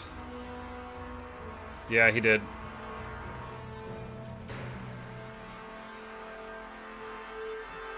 Did you guys see that? I like got caught on like this right here. Like it got stuck right there. The plaza is yours.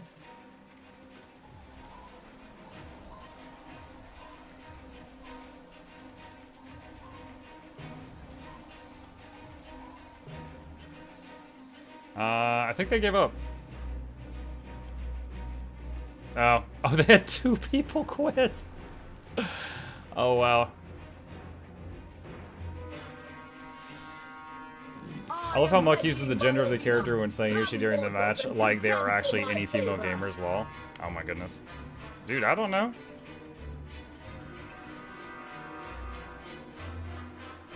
You don't want me to say she? Don't play human female.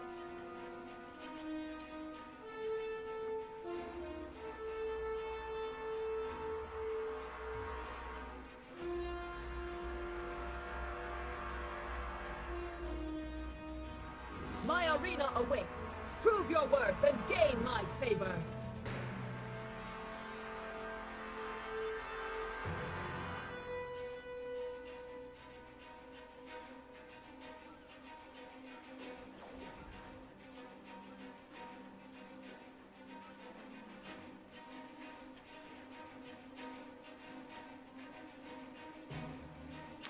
AI Muck has already clarified your gamers don't exist. What is he talking about? It's an old rule of the internet.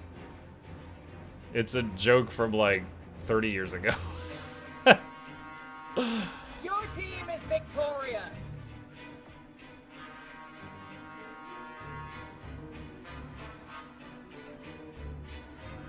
Well.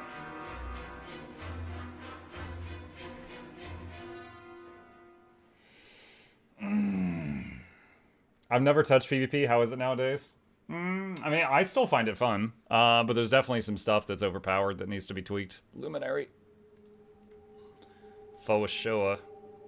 Is hitbox big different? No.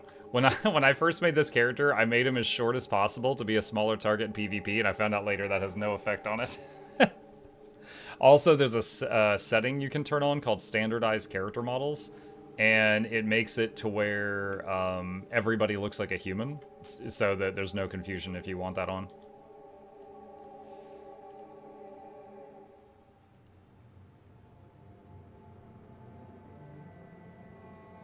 In the monthly tournament, Loom's not even the best class. Well, the monthly tournament doesn't the monthly tournament doesn't represent most of the player base.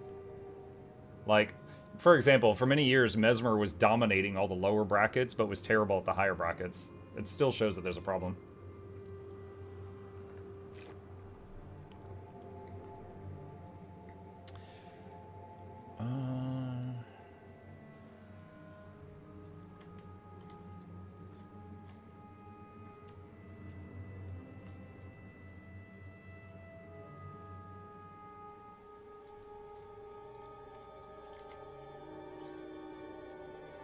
Why are you PvPing? I've done all the new stuff, and this is fun. That's it. Any raid strikes or fractals today, by chance? I don't know. We've done raids the last 3 days, so if I feel like it.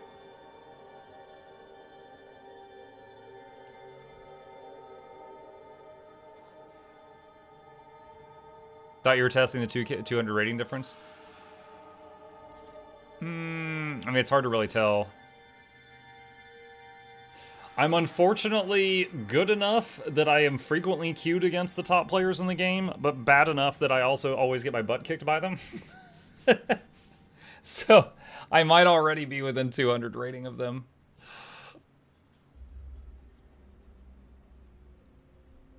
How are you liking the Beast Mastery changes? I am liking the Beast Mastery changes. I am indeed.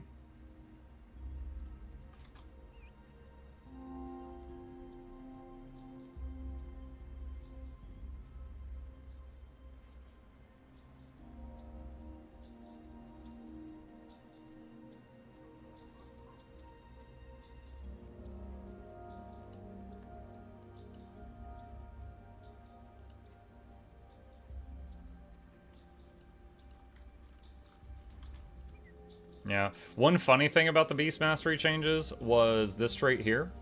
They were like, so we've secretly been balancing Beast Mastery around Soul Beast for the last 5 years. And I was like, what? And they were like, we're going to stop doing that. And they made this trait. And it is currently broken in 3 different ways. And the only people that can currently utilize it are Soul Beast.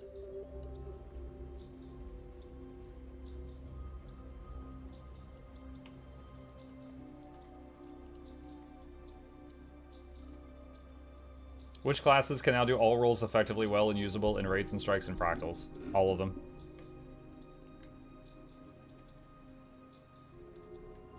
The Sikkim trait? Mm-hmm. Yep.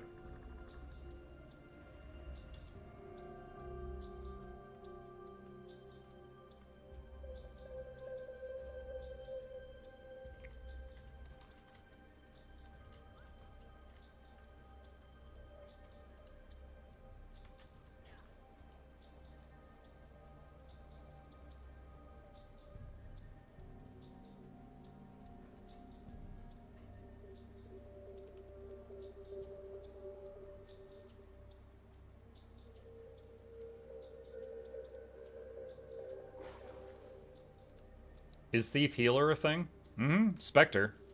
Yeah. Very good. Very popular for the new raid boss, too. Because it has extremely high mobility.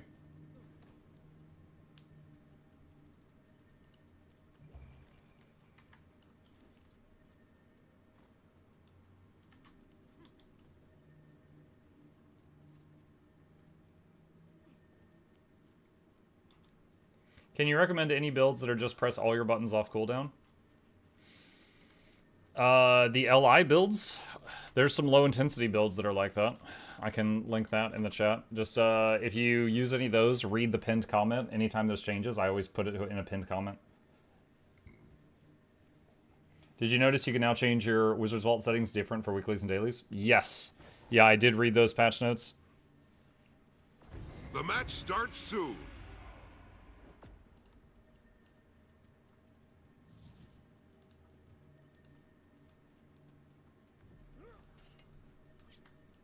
Yeah.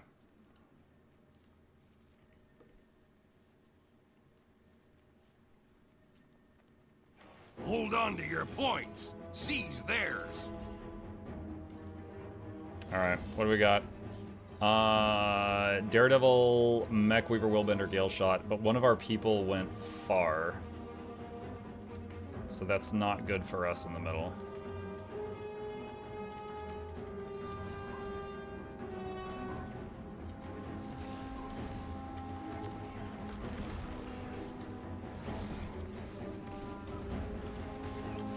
Oh my god. The waterfall is yours. My heal got interrupted.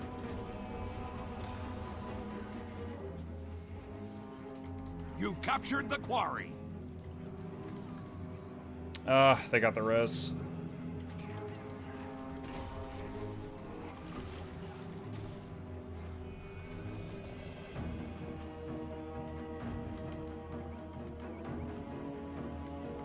Alright, killed that guy with my pet. The Weaver's in misform right now. Gale Shot just got me.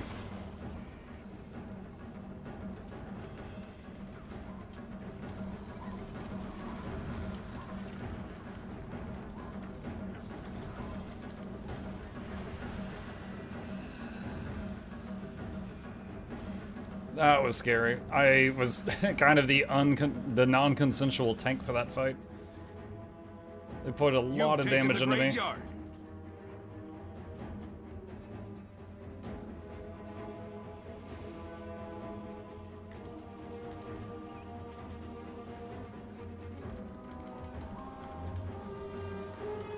You've captured the quarry.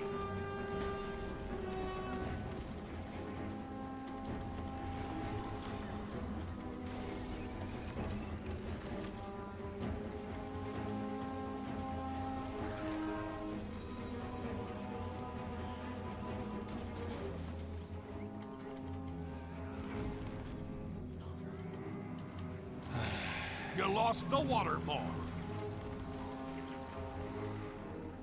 Glyph of the Stars for stability on my teammate.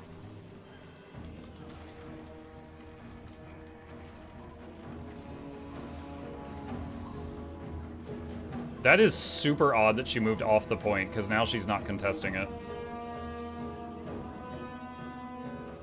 Like, she should have just stayed on the point to waste our time.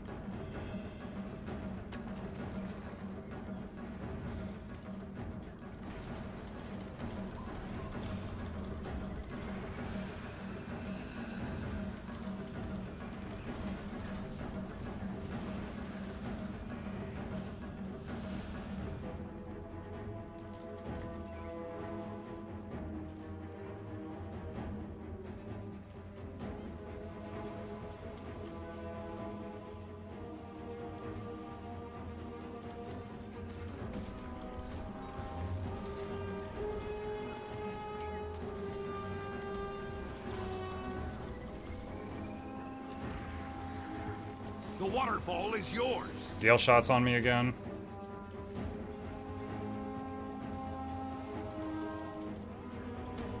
You've captured the quarry.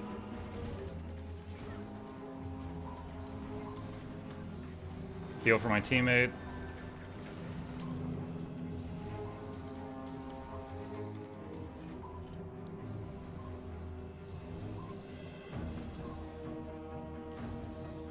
Where's the downstate? Too far. I don't think I can... Wait, is he bandaging?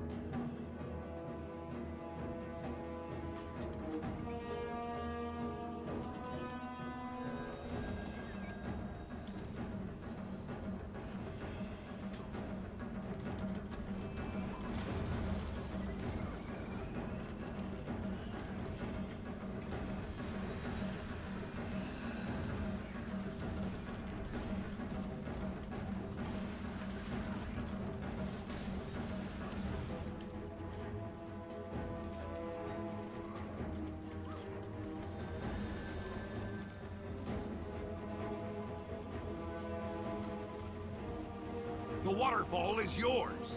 You mind if I ask why the Fire Wyvern? Are you using the Fire Shield for something? Honestly just trying it out, just to mix things up. It does pretty decent damage. It has a CC with the Wing Buffet, and... Okay, and there's Willbender. Hey, fair. And it has the, if it gets low health, I can make it fly up, and it goes invulnerable when it does the big fire field.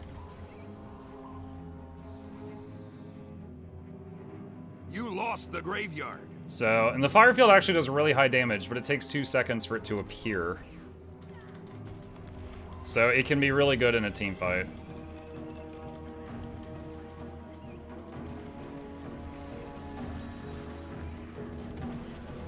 God, I hate Willbender so much. She's half killed my pet, and she's not even targeting it.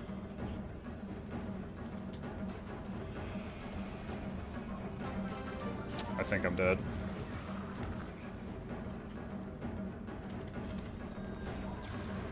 Juking.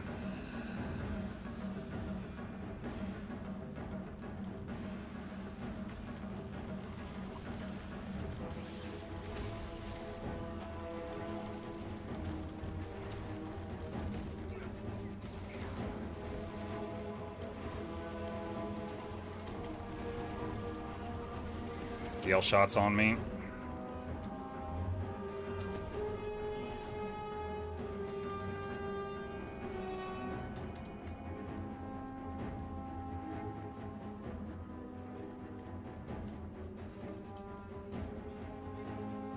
Got the decap.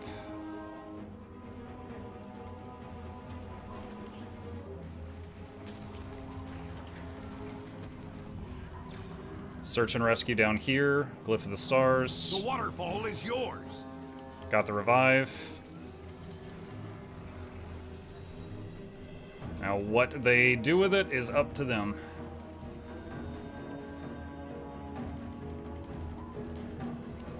They died again. To be fair, there was a lot of them there.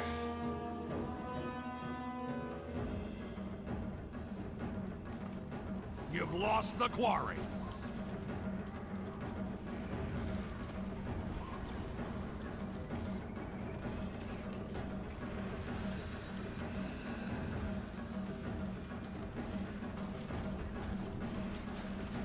I think I'm dead. Yeah, they just have so much burst.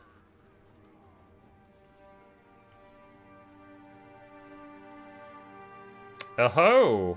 Look down there, chat. Look down there.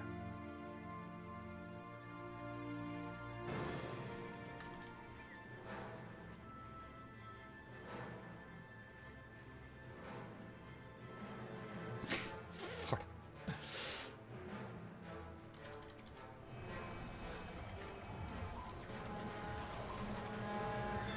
You've captured the quarry.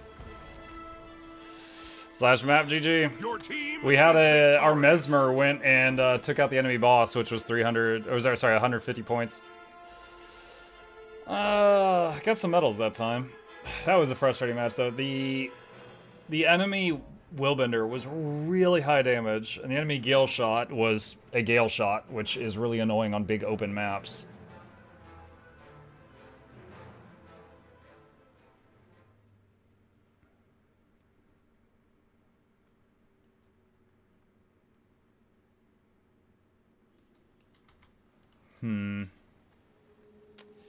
Maces are certainly all right.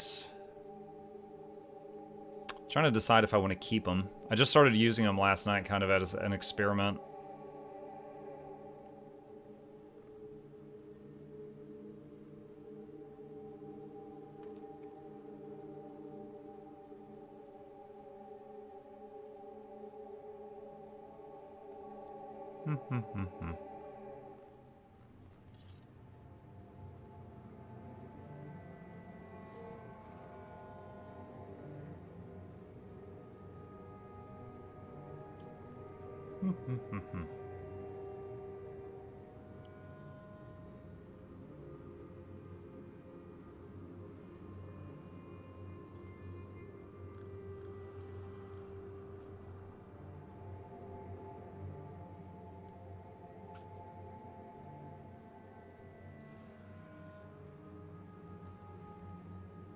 Yeah, I think I will. I think I will. There's a lot of utility on him. How about Spear? I think that it's a skill issue. I think I'm not that good with Spear in PvP. The ranged attack is really weak. The melee attack can slap, but it has a very small hitbox. Unless you're doing it with like Untamed in the ambush. It does have a movement skill, but it's worse than the swords. And then it has like the stealth option. So I feel like the spear for ranger is a pretty high skill cap. I feel like the spear for ranger is a pretty high skill cap, and I feel like I'm just not that great with it. I feel like staff is the weapon I'm the best at, but it's more of a utility weapon, so like you guys saw there was a lot of times that match I lived because I like did a juke or I zoomed away from them or like made like a wall to block their shots or something. Muck, staff, mace, doot, soul beast. Oh, warhorn. I don't know. The 4 and the 5 on this has been quite helpful. Like if there's an enemy near me when I use this, it's a 3k self barrier, and then condition removal. I'm trolling. And you convinced me to go that axe build last night, Blag. You remember how that went? That was all your fault.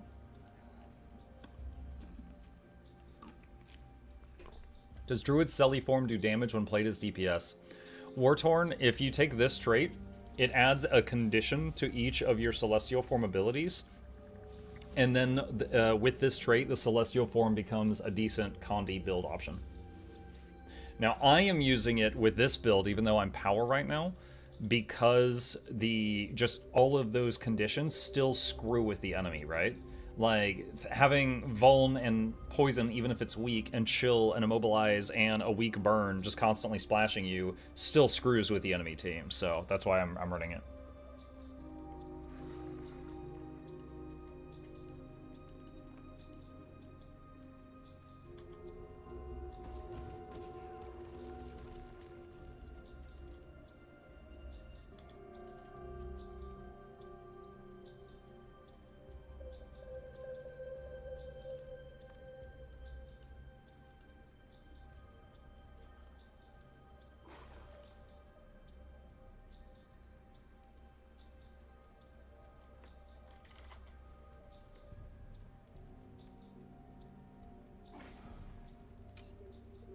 Go, Ninja! Go, Ninja! Go!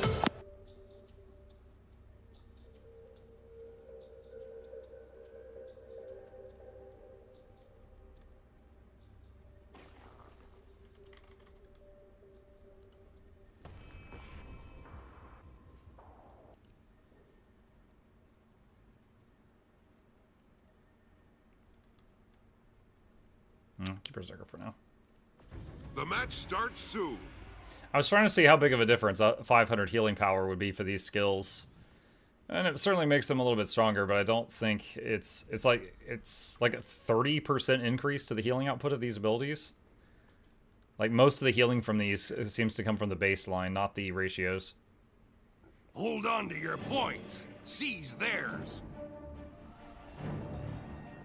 Mug PvP. It's me! What's up, C4?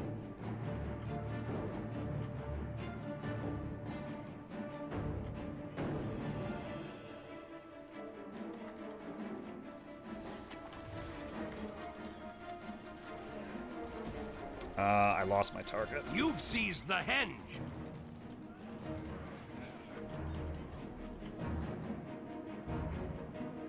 Okay, I was the only person who went to the middle.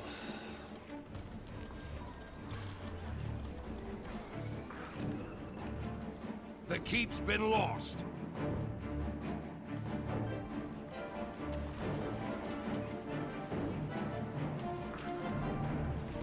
Your enemy took the mine.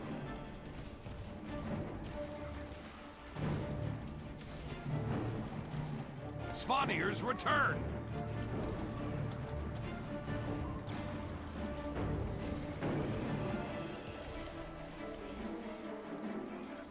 Oh no!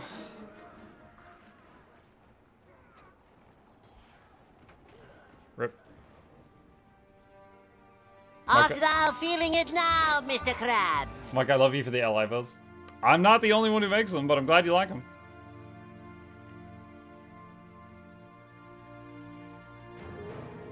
You've taken the mine.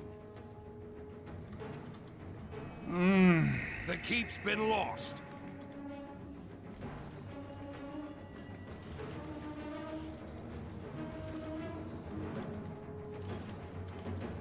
Oh my god. Yo, team, hurry up.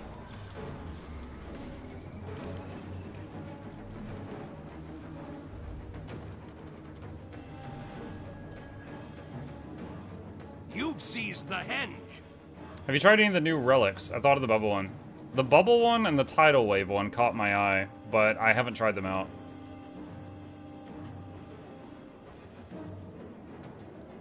Your enemy took the mine. Oh my god!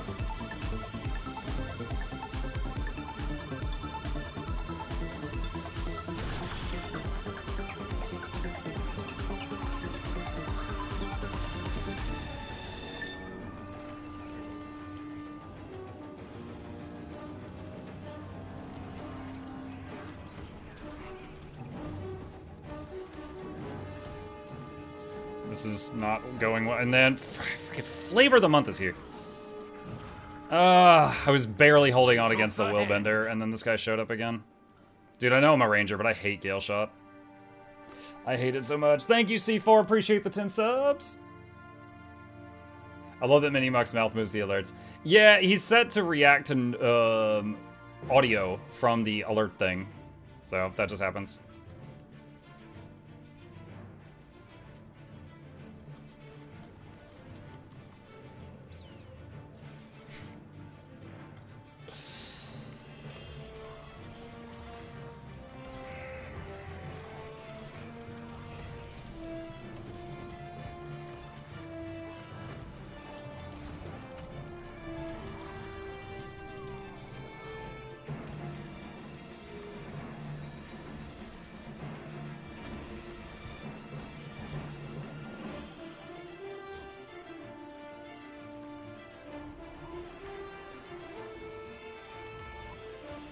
Oh, God.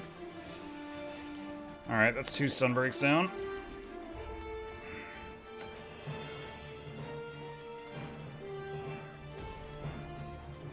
You've seized the henge.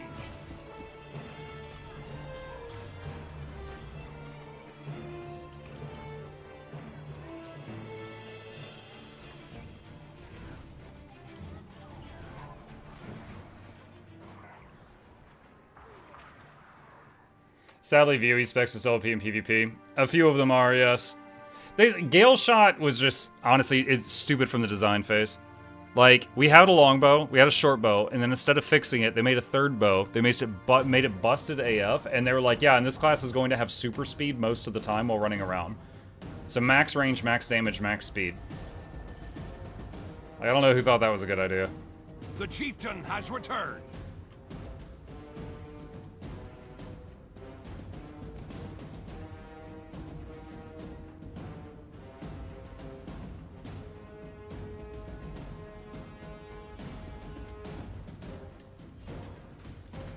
I didn't even know they had a Spellbreaker on their team. Svanir's return.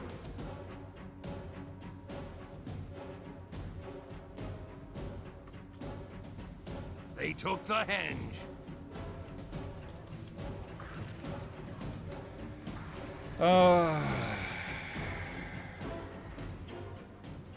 Your enemy took the mine.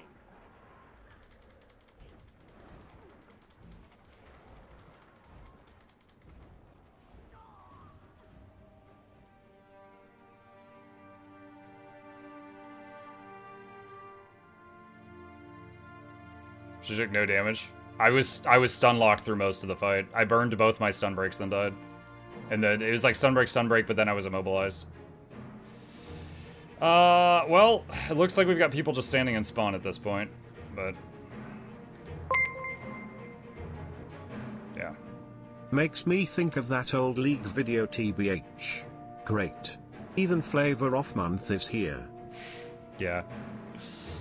Mugga's ally support build's a thing. It's more difficult because support is in charge of more stuff. Here's the thing. DPS are allowed to be really stupid, right? DPS is like, do damage, don't stand in fire, and that second thing is optional. Okay? Support have to heal the party, not die, because then the whole group dies, revive people if they go down, cleanse conditions off the party. Usually they're in charge of mechanics. They have to keep up boons, and then do whatever damage they can with the remainder of their time. So, like, in any given fight, the support, in terms of, like, how many things they have to do, it's, like, 8 DPS. It's so much more. I didn't even mention conditional boons, like Aegis at the right time, stability at the right time, stuff like that. So, there are supports that if things are going well, I could say are LI. Like Mechanist, you could just keep a mace in your hand, hit 2 and 3 every time they light up, and put your mech skills on autocast, and you can kind of just coast through most stuff. But you need to know what to do if things get hairy.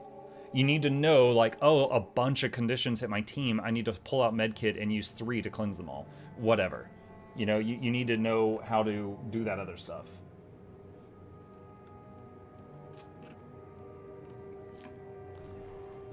Chat, if you would, I'm going to wait a moment. I'm going to take a bathroom break and hope that some of the people I've been queuing against move on to another game. I will be back.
Okay, I'm back.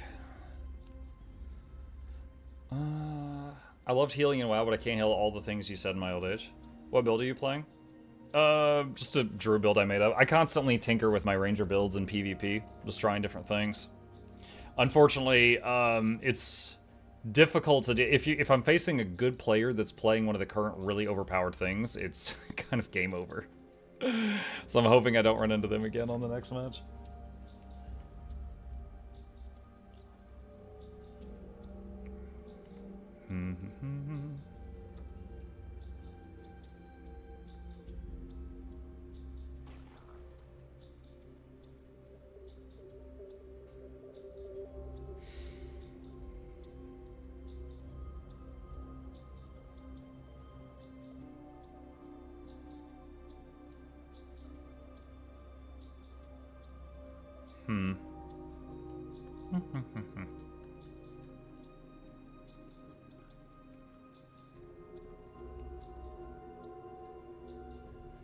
How do I dye my gear now?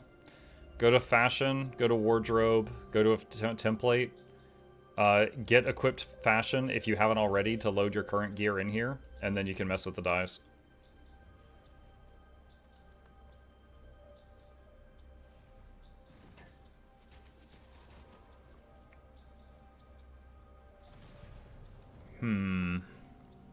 Looking at, where's Spear? I'll look at Spear for a sec.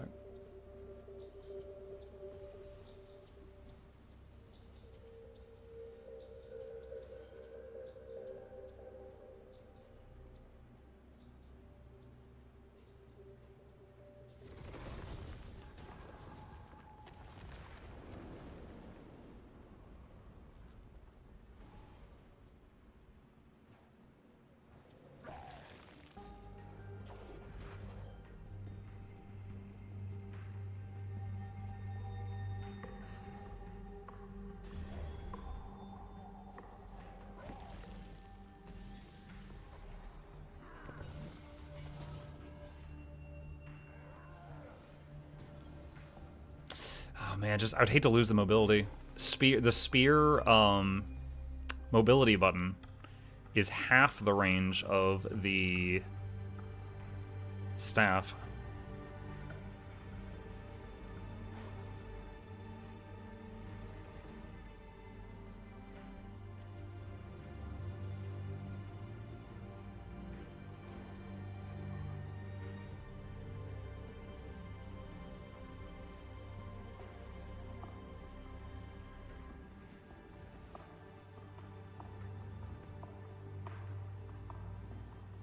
Could give it a shot.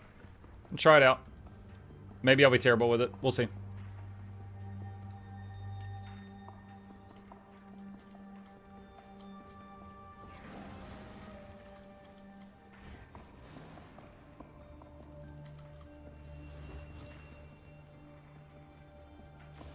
Let's see what happens. Spear and hammers. Pokey stick and bonky sticks. What's the range of the hammer? Oh, I said hammer. I meant maces. What's the range of the hammer movement skill? 600.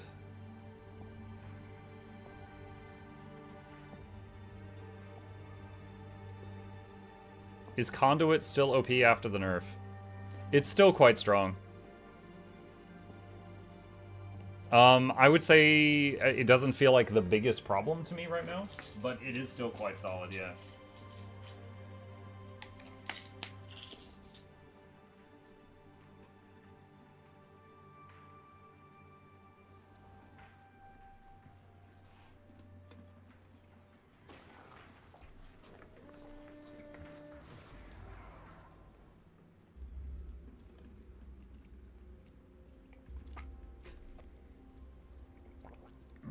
Personally, I'm hoping for anything but Skyhammer. Really, Skyhammer is the only PvP map I don't like.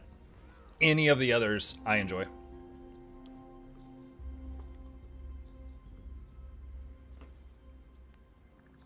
What kind of build is this? Bunker, support, DPS? It's a greedy build. I'm trying to do everything. I am on a quest to find the perfect PvP build that can do everything. It is a long quest.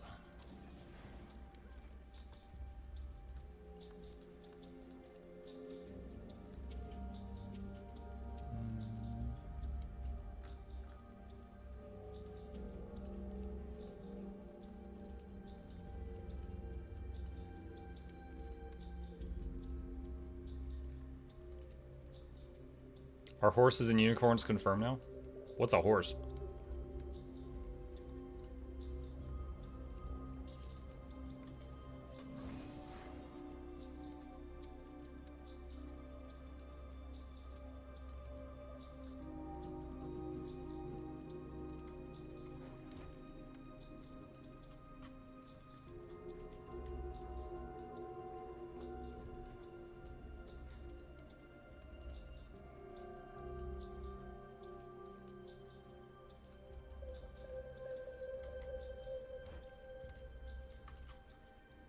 Any of you, when you're messing with fashion, sometimes just have the urge to use the really basic stuff? Like, sometimes I just don't want to look like a light bulb. Sometimes I like just the stuff that just looks pretty sleek.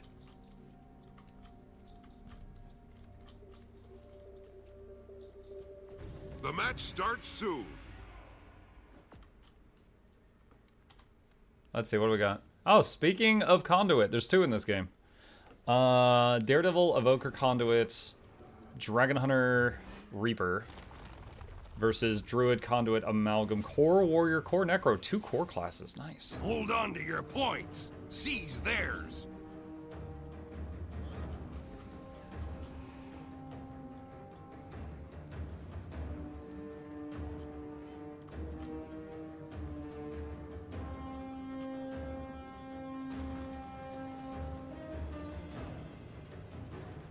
Oh, they're behind us. You've seized the henge. Your enemy took the mine. Crap.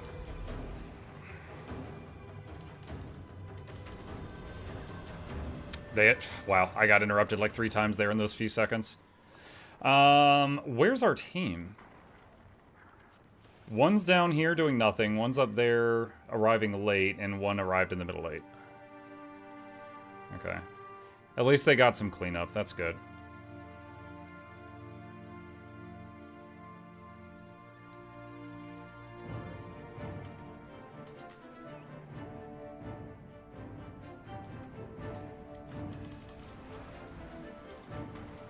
They took the henge. Oh, both of those missed? Sad noises. Oh man, I wish I respawned with Astral Power. But no, druids don't.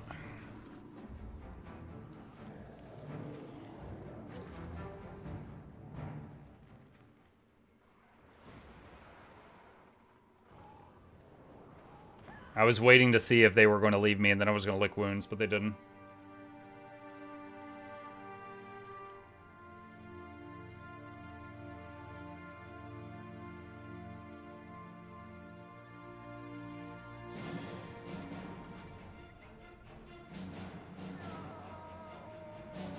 If Druid spawned with Astral Power, it'd be too OP. Mm-hmm.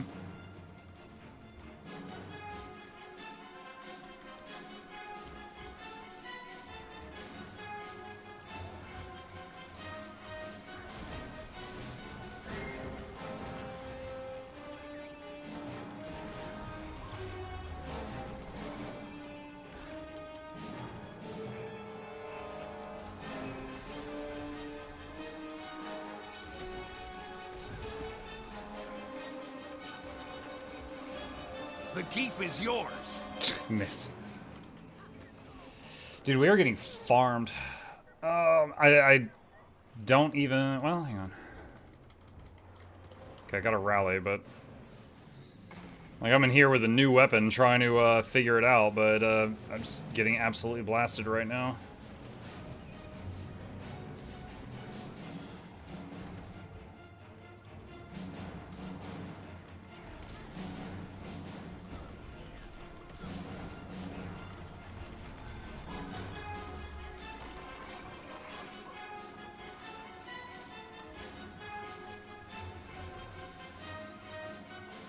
My pet is rezzing someone.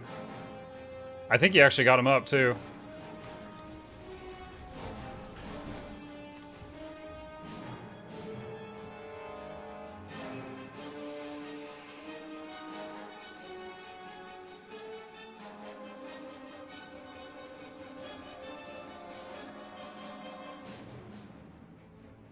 Why did the engineer not finish capping home?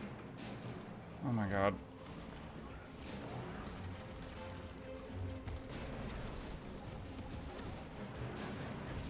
I pinged it.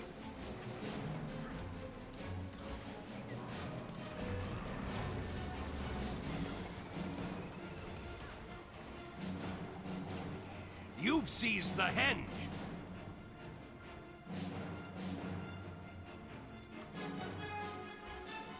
Oh, I have muscle memory from staff. I'm hitting the wrong button.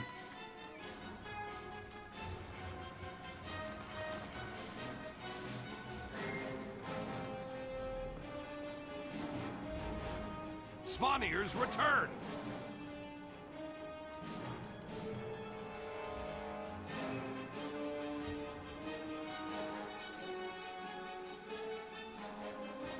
Wow, awesome movement there.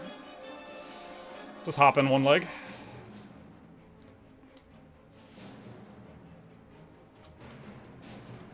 Svanir's been beaten.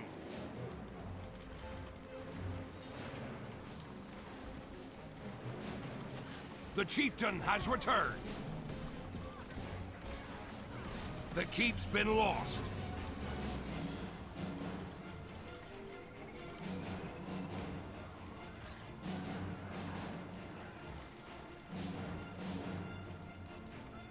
Okay, he used that early, so I can just stomp now.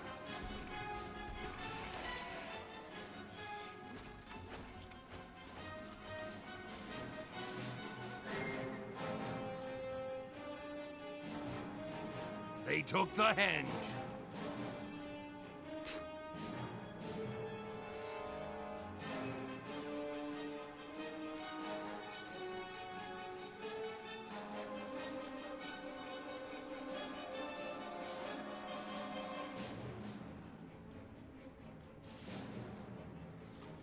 The keep is yours. Your enemy took the mine.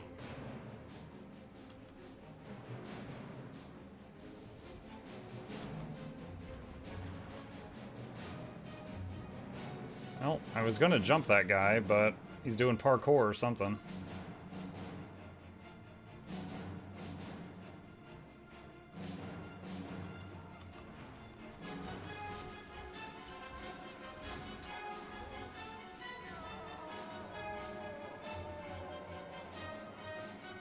Someone wrote it. Oh, that's clever. Someone wrote a 3 on the map to show there's 3 people up there.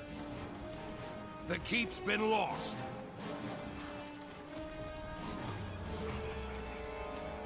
Yeah, I just popped.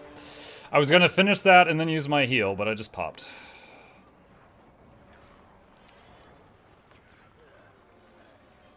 This is unranked, by the way. This was me trying to practice with a new weapon.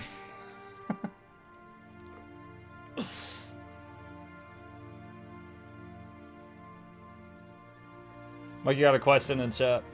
I wish you had replied to it, because there's a lot of chat going on. I don't see it.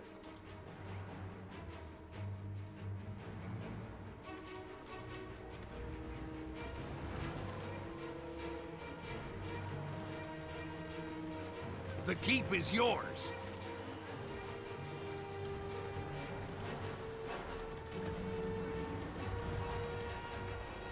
I'm downstating my own glyph. I res myself.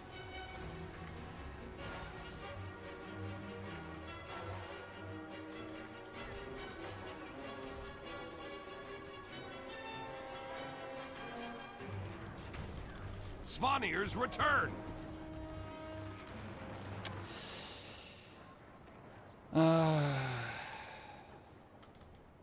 At least she didn't rally from me dying.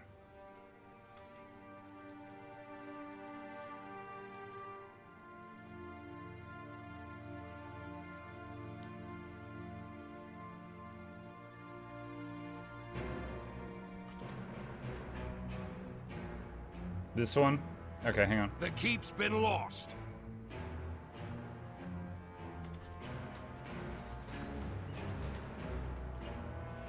So that conduit is 1v2ing my teammates right now.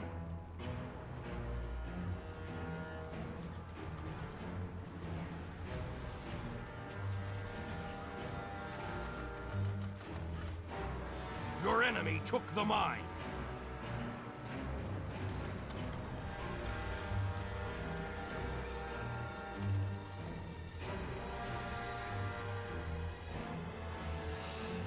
Well, that was a rough game to try a new weapon out. I was trying to get a feel for it, but we were just getting rolled. Alright, what's up? My unicorn horn question. Darth Maul, you're in timeout for 10 minutes. Let's see. Hold on. What was the other question?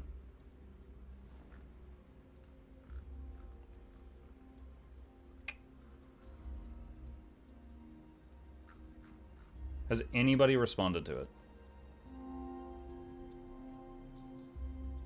Do you see quick play ruining the community aspect of raids and strikes similar to how Dungeon Raid Finder did with WoW? No. Quick play is an entry point. It's baby strikes. Like, you go in there and you have like this Omega buff and the rewards are worse. It's meant to just be a stepping stone to get people to be like, oh, this isn't that bad, and then they try the real thing. No, I don't see it ruining the thing.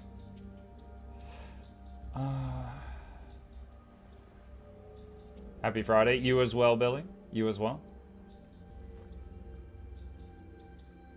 What is the background music? It's just in-game music. I'm not sure which track was playing when you heard that, or when you said that. Can you make a guide on how to not get kicked out of raids? Be the raid leader, and then no one can kick you out.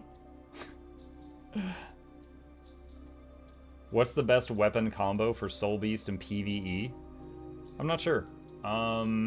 If you just want to do the most damage possible, and that's it. What the fudge? Dude, oh my god, snow crows, god damn. Just gotta update my ad blocker because of snow crows. Hold on, trying to go to the benchmarks. Power Soul Beast. Currently, the top Power Soul Beast in PvE is using Hammer and Sword plus Axe. There you go. Have you seen the Snow Crows NPC in the Raid Wings? Yes, I tweeted a congratulations to them when that happened.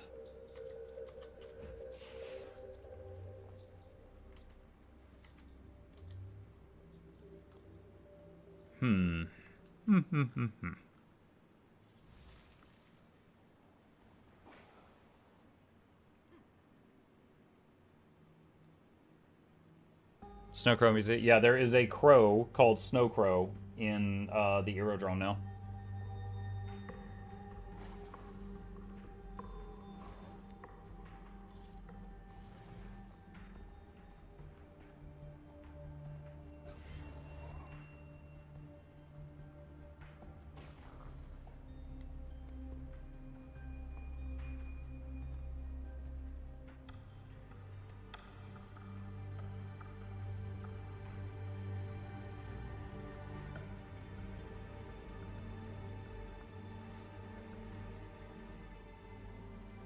think I'm gonna go back to the staff.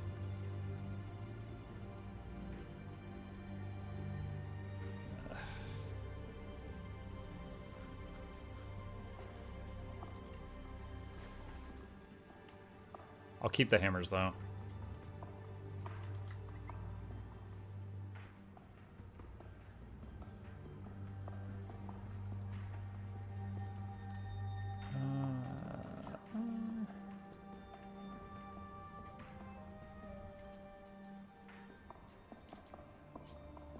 Wait, did I not apply it? There we go. Okay. Hi, Jax.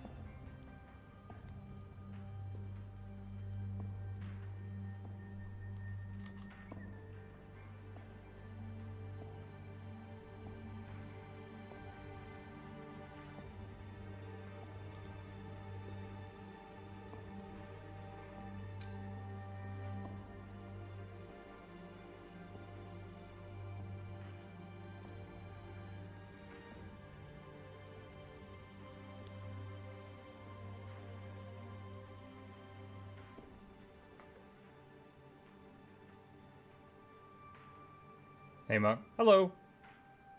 PvP looks cool. Is there any big yearly tournaments like this in the AWC and WoW? PvP in this game has tournaments every day, actually. There's automated tournaments that happen every few hours, and you can join into any of those.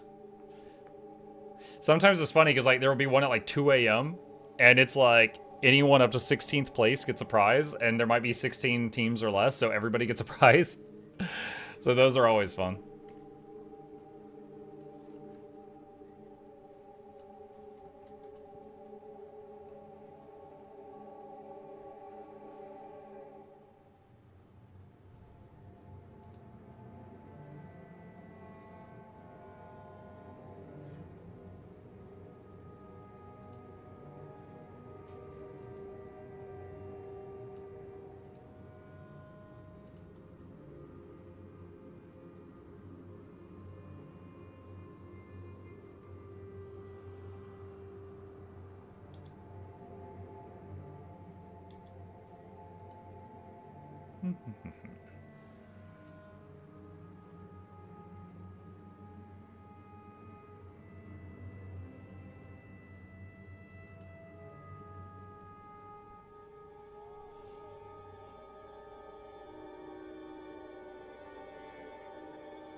Always looking to see if I missed something the first 1,000 times I looked at this list.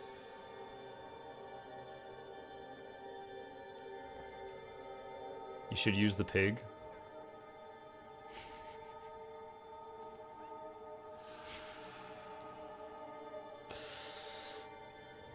You can dig up greatswords, and then you can throw them at people. Don't know how that's supposed to work, but you can.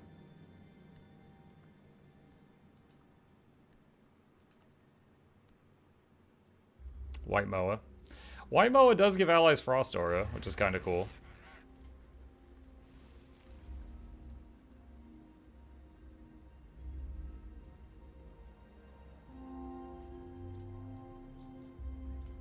MuklukYoutube.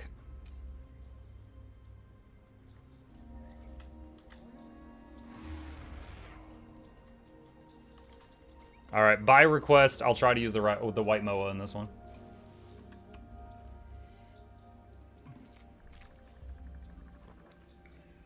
Considering the amount of deaths in each arena, I wouldn't wonder where the greatsword came from.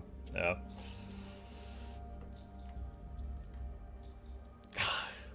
You remind me of a weeb moment. Have any of you seen Baki?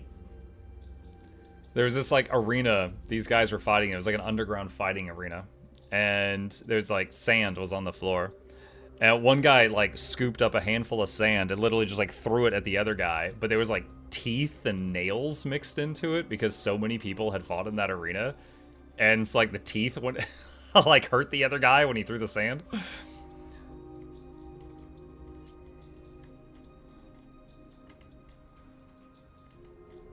Now we're just finding great swords in the dirt. Hey, Mugga Chat, does anyone know a good way to farm those tier 6 gemstones orbs to the new Leggy? For something like that that's tradable, because what do you need? You need, like, coral orbs and stuff? Like, it's not really a great spot to farm coral orb that I know of, so I would just basically farm money doing any activity I enjoyed doing, and then use that money to buy the orbs. The match starts soon.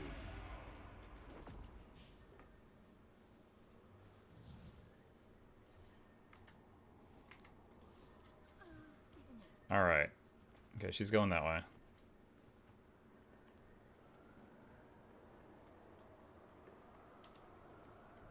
Hold Enemy on to your team, Gale Shot points. Warriors, Scourge, Seize Evoker, theirs. Willbender.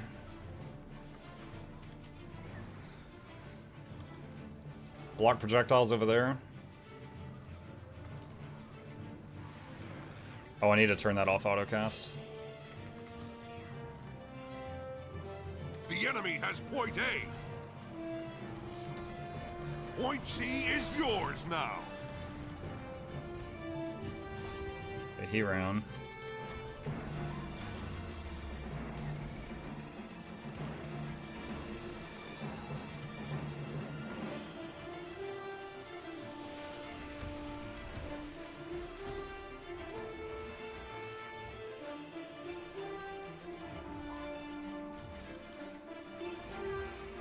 Oh no!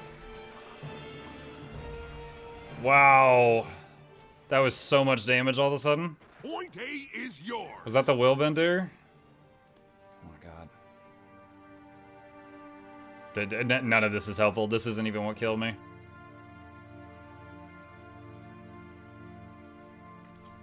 Target marker on that, just so they see it.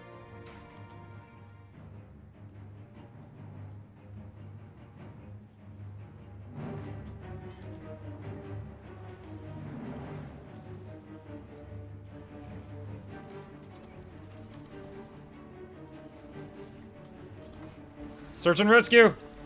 Oh no, he just jumped down! He's like, I'll save him! Oh. Point B belongs to you.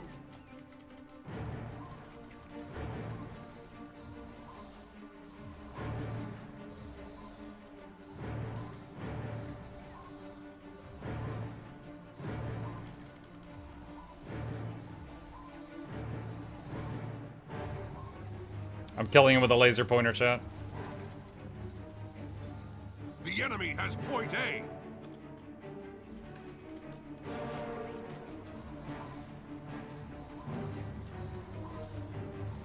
I'm keeping an eye on my teammate. If he goes down, I can pull him to the Point C floor. is in enemy hands. He's going around that way now. Cores installed. Charging the laser.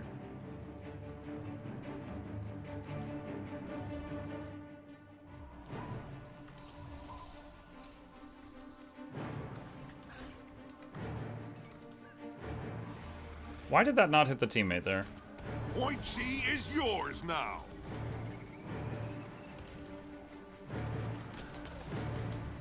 Got her. The enemy has taken point B. Cannon operational. Ready for targeting coordinates.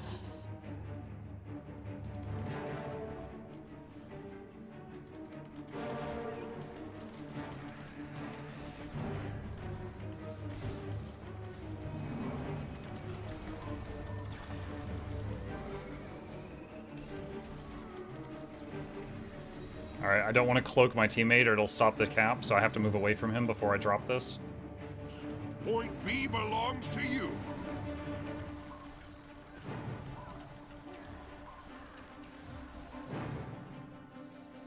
Seriously, why am I not seeing Frost Aura hit other people when I use it? When I did it in the test area, it was hitting everyone around me. Skyhammer calibrated to red.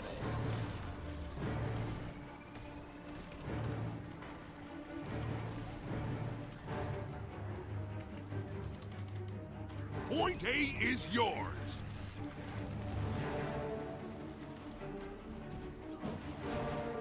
I don't even know. Oh, Willbender. Ah. You know what? We need a ban phase. before PvP matches, like League of Legends, we need a ban phase where we can say, like, ban Willbenders, ban Luminaries, stuff like that. I think that would be good for the game.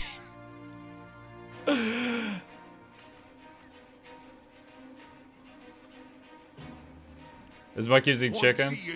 Yeah, someone told me to, so I was like, alright.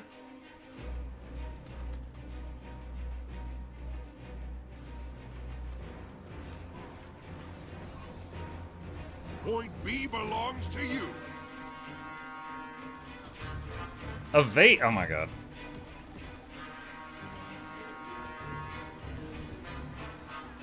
This is terrible opener. All my opening stuff missed.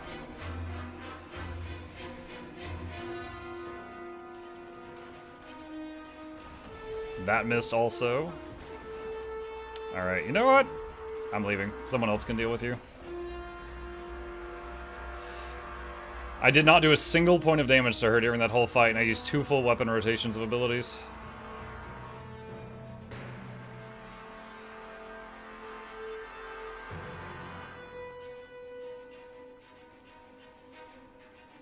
Cores installed.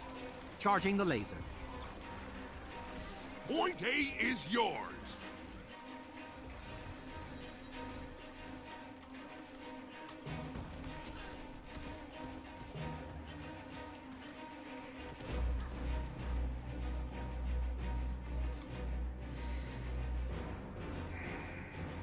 Wish my movement skills took away half the enemy's health. Cannon operational. Ready for targeting coordinates.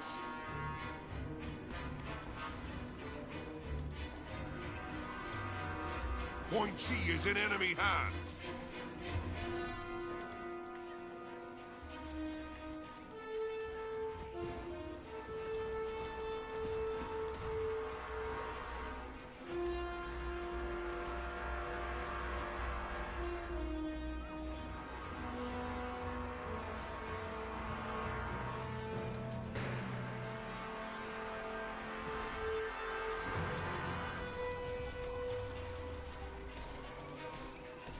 Point C is yours now.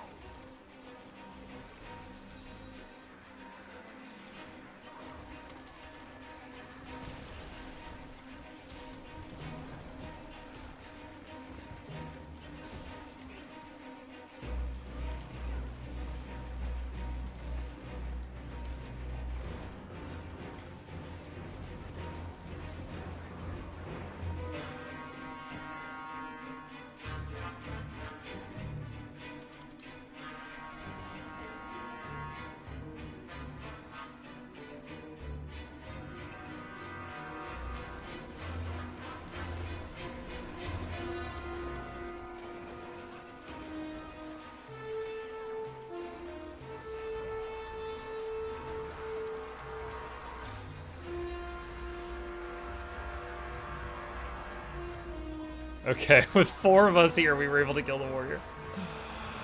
Oh, she's so good.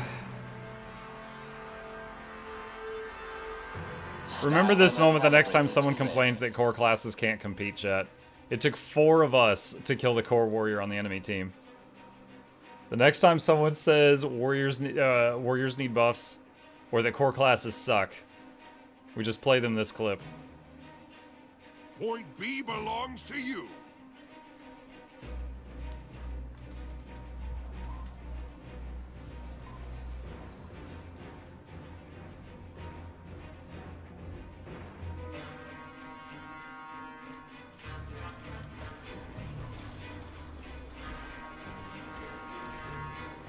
Cores installed. Charging the laser.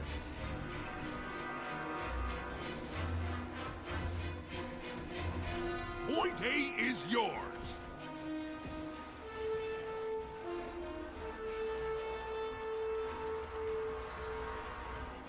I could fight the Gale Shot, but not the Gale Shot plus the Scourge. One of them, sure, but not both. Cannon operational. Ready for Immobilized targeting her. coordinates. The enemy has taken point B. Misform.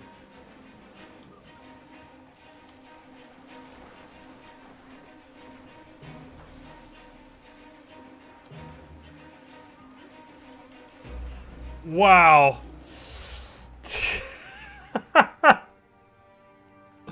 Dude, I was like, wow, I might actually get this res off. And I was like 95% health, and then something hit me and I just dropped. Sorry if you get asked this a lot. How's your voice doing?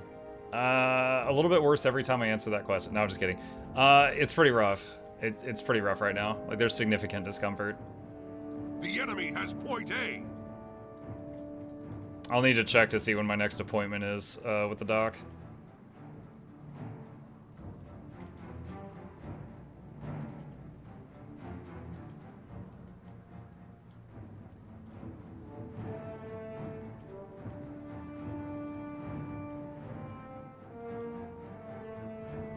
We just need one node to win.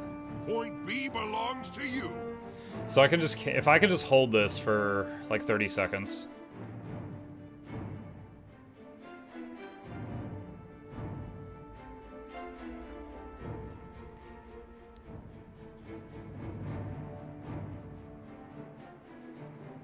Point C is in enemy hands.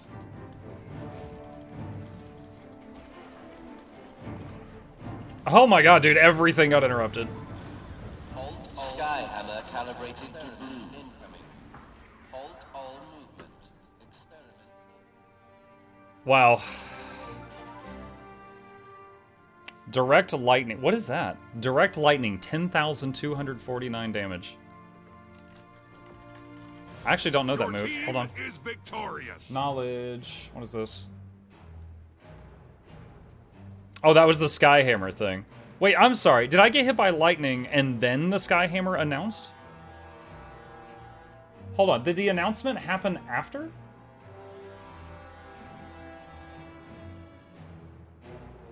One sec. Cores installed. Charging the laser.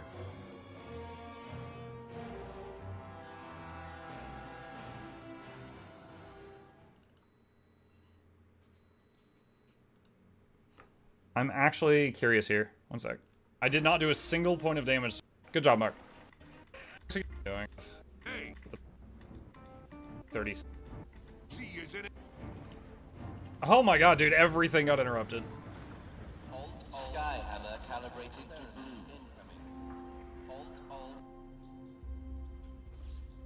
all. Was it just like after I was dead?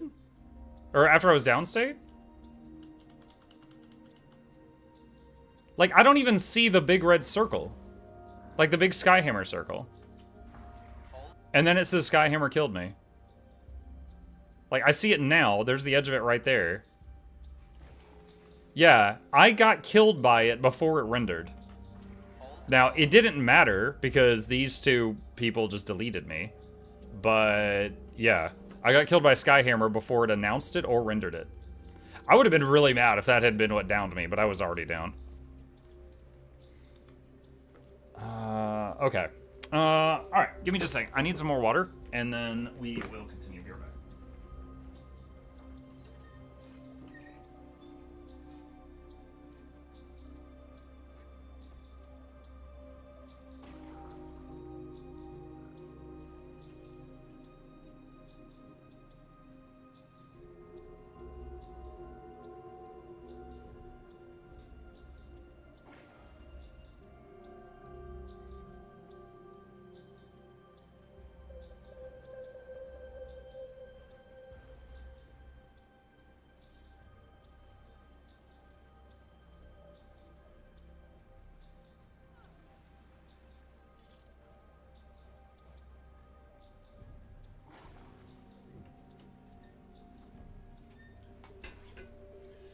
Okay. My wife is making lunch, so I should not queue for another match right now. Muck, how young was Mini Luck when you started Guild Wars 2? Young enough for you to put a wizard's hat on him. The wizard's hat thing, when I first started Guild Wars 2, it was right when it came out. I saw it on the shelf in the store, and I was like, oh, I played Guild Wars 1, that was kind of fun, I'll try this out, and me and my wife got it, and we played it. And then got to max level, got bored, and I came back like 5 years later. Thank you. So I came back like 5 years later to the game. At that point, he was, I don't know, he was around like 5 years old, I guess? He's 14 now. How old is the game? How old is Guild Wars 2? 13. Okay. So yeah, he would have been like an infant when we tried it the first time, I guess. Yeah.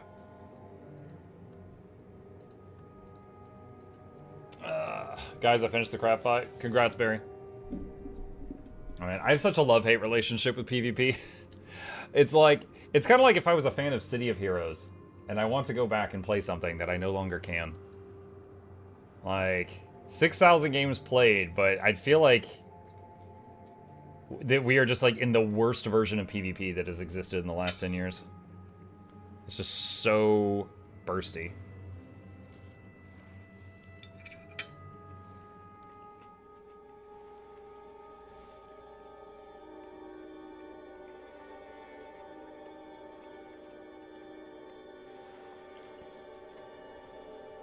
Thought City of Heroes came back. I didn't hear that it came back, so I guess that ruins my metaphor.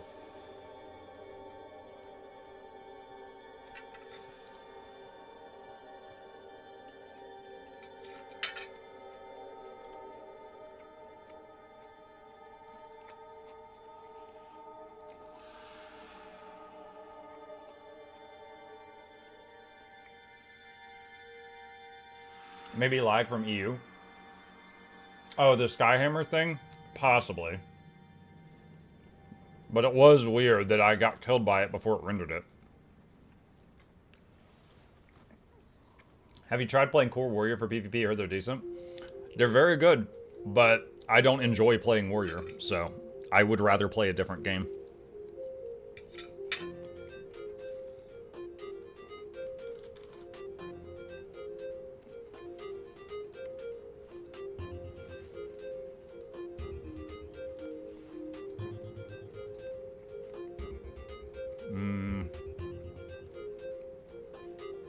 What are in these?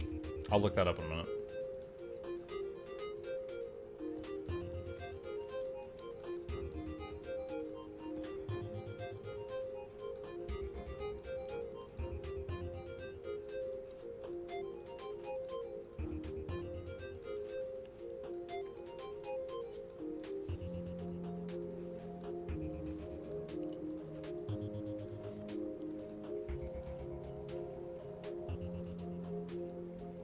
I asked this earlier, but I guess you missed it. Will you be playing Neo 3? It looks cool. I've never played any of the Neo games before, so I'm wondering if I should try the first ones first or just jump straight into the third one. So I would say I'm willing to. But I'm wondering if I should begin with the third game. Oh, I should not have consumed those. I should have put those in the material storage. What's for lunch? Nuggets and tater tots.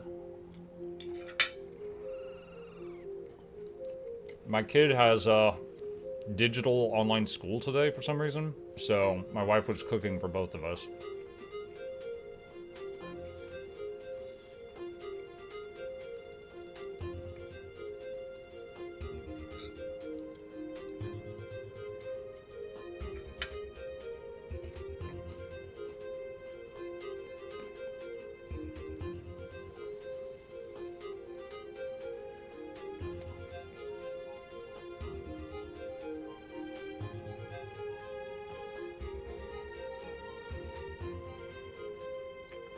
Okay, what is the deal with this thing? End of Dragons reward coffer. You can get a Canthan armor box that has a Mystic Clover and one of these. You can get a Dragon Jade tier reward, which has a clover and a few things. And a long lost Tachion's weapon bag, which has a clover and a few things. Okay.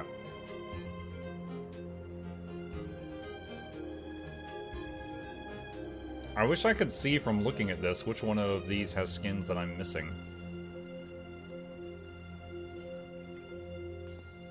I had all of these. Shame.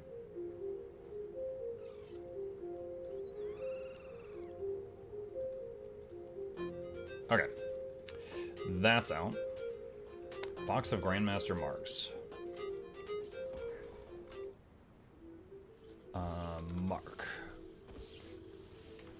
From what I gathered, you could jump straight into Neo 3 without needing to play 2. You can play Neo 3. It's not much from a story perspective. It can be if you're really invested in Japanese history. If not, you can play for gameplay. Gotcha. Okay.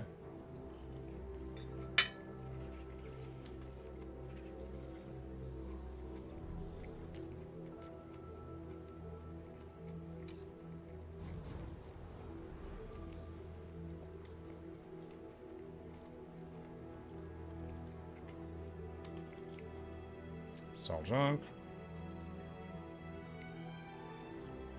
Let's see. Oh, almost a 4 gold orange item. Nice. Nice, nice, nice. Let's see. Sell that, sell that.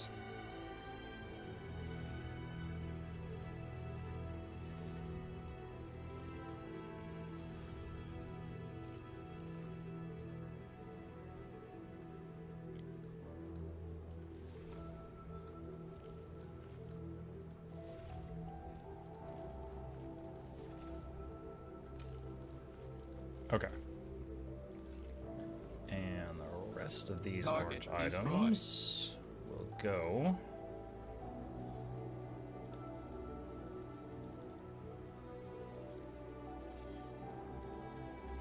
Alright, getting there. First one is good, second one really improves the original, but it's worth mentioning they are diamond and a rough type of games. On top of being pretty long, but for me, Neo is one of the best combat systems in the industry. Okay.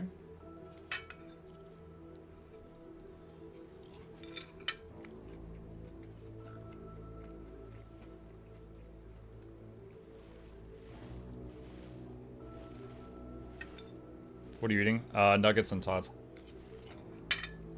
Like a big boy.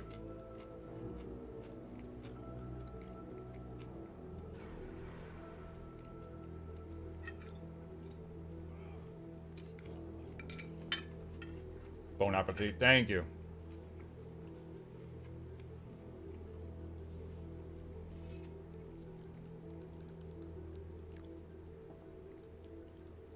Alright, last stack. Da, da, da, da, da.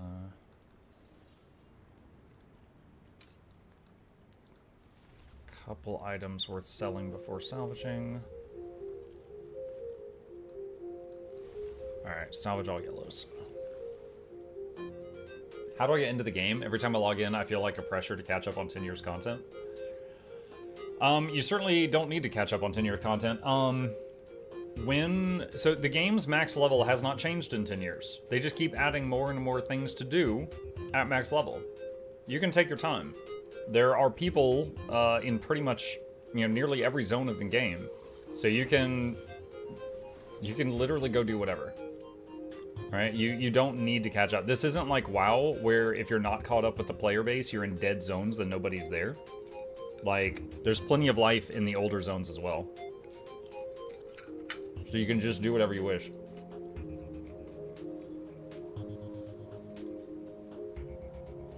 Like, for example, they came out with a new endgame legendary item the other day, and there's a quest line for it that involves going to a lot of old zones.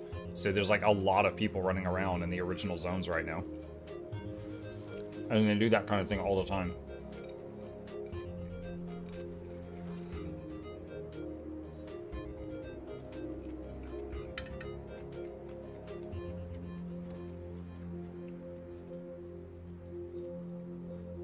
Mug, did you like Kazan?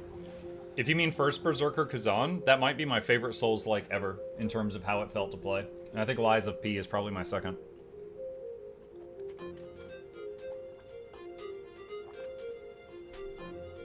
So if it plays like that, that is a big plus in my book.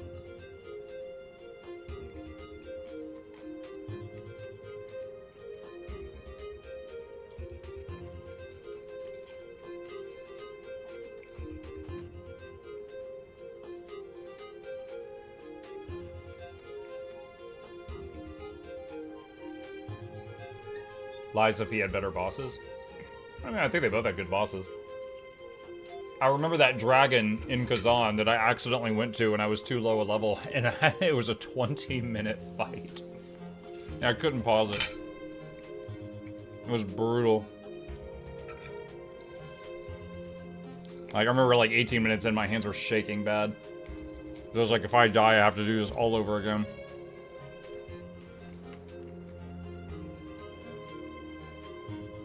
Well, I don't know if you expanded on this topic and haven't caught up with that, but may I ask, what do you think of the downfall of Ashes of Creation?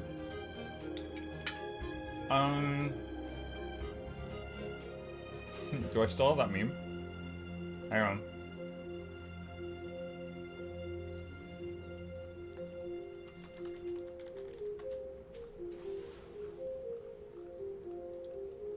Here we go. Alright, so what do I think about the downfall of Ashes of Creation? I think it's unfortunate. I think it's sad that so many people just like abruptly lost their job and stuff like that. At the same time, you know, we can laugh at it because it's like, really? Are you serious? Like, it seems like such a stupid thing to happen.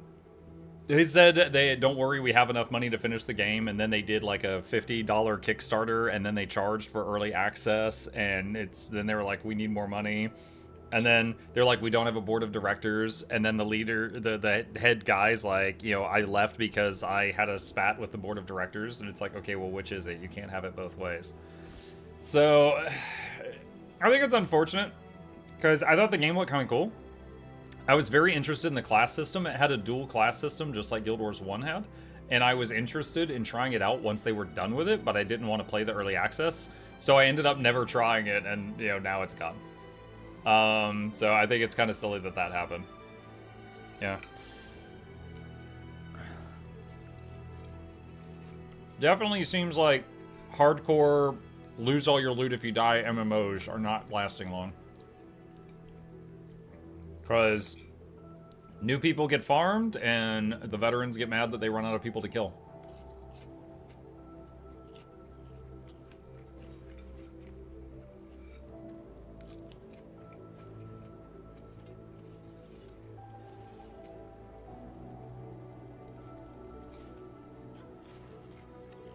Ashes had a drop gear system on death.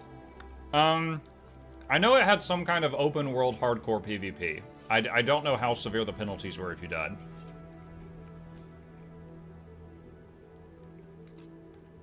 Hang on, I'm almost done with this.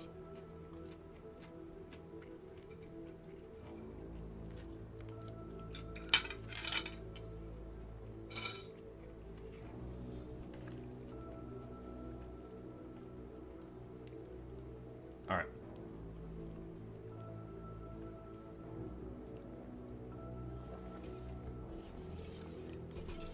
$1,000 gold whenever you die in Guild Wars 2. Let's go. I mean, there are plenty of games that have like a hardcore type of game mode that are quite popular. Like heck, WoW with the hardcore servers. Like if Guild Wars 2, I mean, I just did basically a hardcore challenge run and I was able to do it. But if Guild Wars 2 had a, I mean, probably wouldn't make a whole server. I would probably do a thing where like you have a buff, and it's like, if you have this buff active, you've never died. So if you die, you lose the buff. And then you could just kind of do a hardcore run even on a, you know, normal server. I would love to have something like that.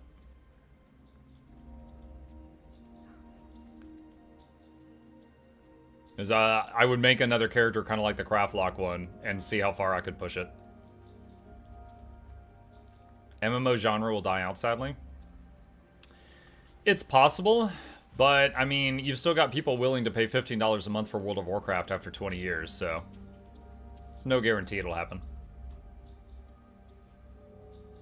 Kind of makes me think of, like, all the memes that we do about a Guild Wars 3. If they actually made a Guild Wars 3, and it was an MMO, do you guys think it would stay up? Like, I don't think they could get away with having a subscription fee. I don't think any new game can do that. But if they did it, if they made an MMO Guild Wars 3, could they keep it alive?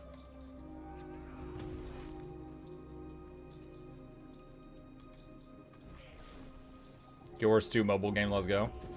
You know, the company that made Black Myth Wukong, they said that they made a whole bunch of mobile games that they hated before Black Myth Wukong to raise the funds for Black Myth Wukong.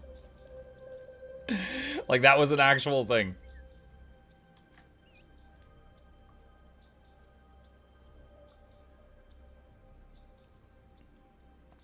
Was there ever a Guild Wars 2 trading card game? Not that I've heard of.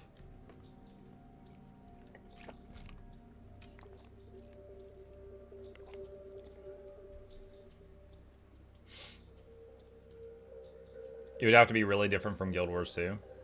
Otherwise, it would be competing against its own 15-year content game. Yeah. Like, heck, even Blizzard, when they tried to make Project Titan, struggled, and then they gave up and made Overwatch.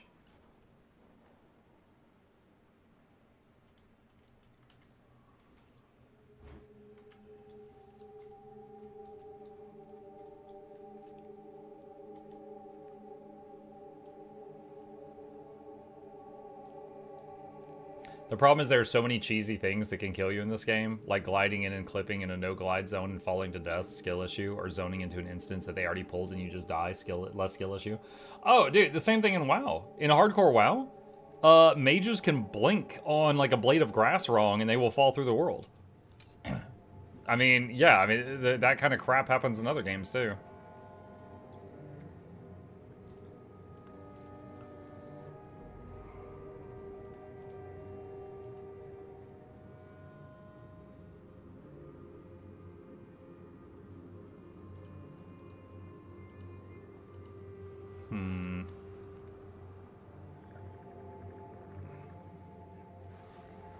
Is it true Guild Wars 2 world is actually flat? Like, lore-wise? I have no idea. I do know that the world that we know of for Guild Wars 2, based on, like, you know, books and other things, is much, much, much larger than what is shown in the game.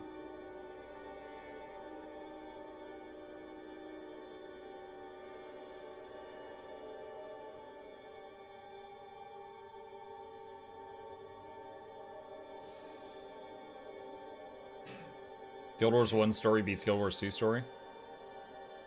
I mean, that's subjective. I think Living World Season 4 and Guild Wars 2 is better than all of Guild Wars 1 story. I love that bit.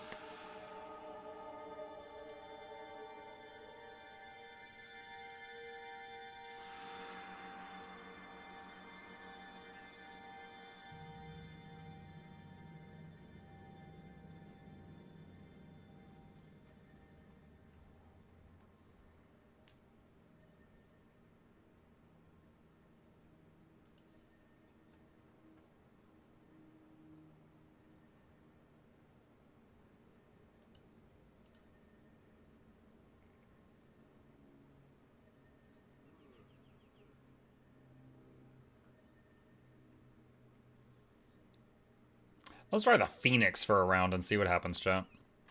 The match starts soon. Let's see how it feels. The Fire Chicken. Yeah, what's his name? Fruit Loops. I do not even remember naming him. Alright, Fruit Loops, we're going to give you a chance to shine. Let's see what happens. Enemy team, Reaper, Willbender, Berserker, Gale Shot, Spectre versus Ritualist, Daredevil, Druid, Gale Shot, Dragon Hunter. Are you doing PvP dailies? Oh, I'm just playing for fun. You know, that forbidden F word. Where's that Gale Shot? There he is.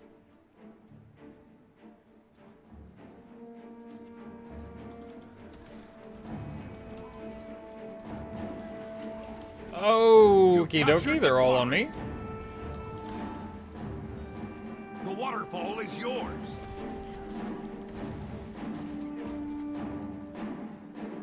Boom!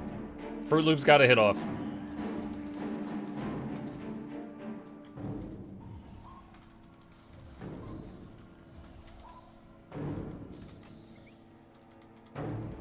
Fruit Loop's got a downstate! Oh! Oh!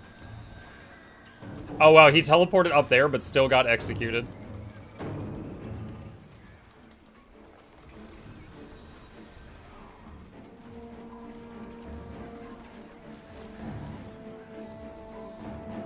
lost the graveyard.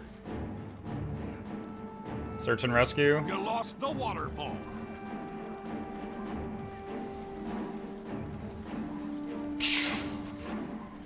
Fruit Loops cast gun. It's somewhat effective.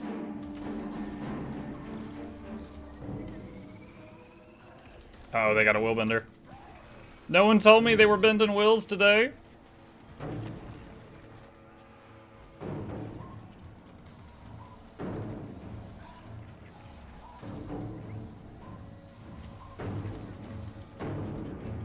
Oh, dang. Oh, the other guy chilled me, no. You've lost the quarry. The waterfall is yours. Did my teammate that was chasing this guy with me not follow?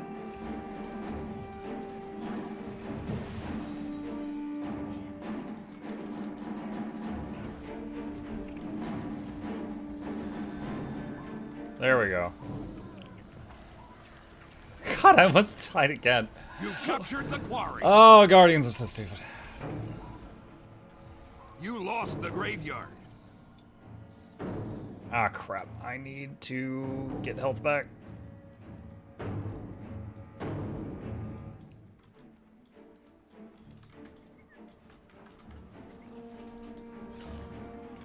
You lost the waterfall.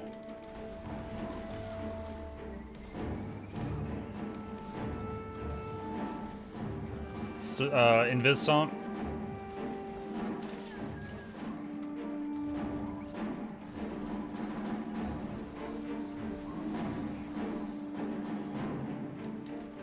Dude, what?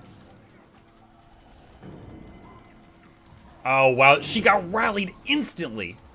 Okay, we got her again.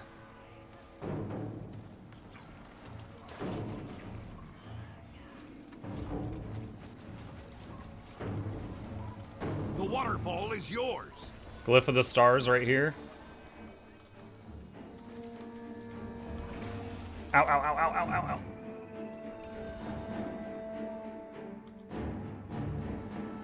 That's just to give myself regen. Can I search and rescue him?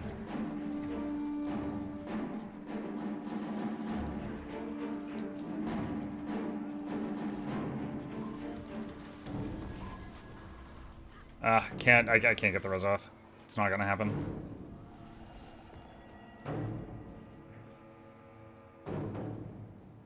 This guy, though.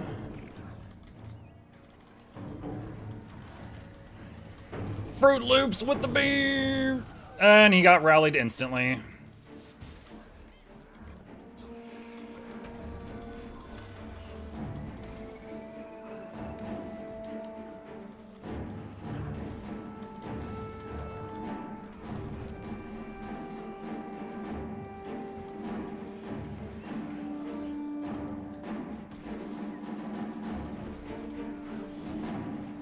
You lost the waterfall. We're getting triple You capped. lost the quarry.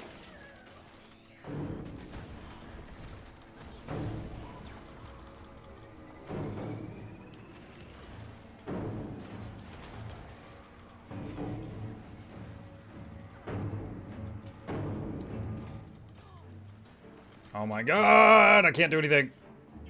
Just constant immobilize. Oh, I'm dead. I don't have stability. I can't get out of this.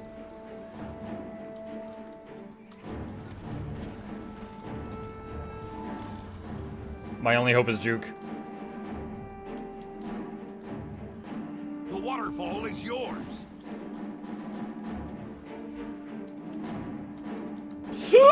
There's more over there. The quarry. I have regrets on going this way. Oh god, that hurt my voice too.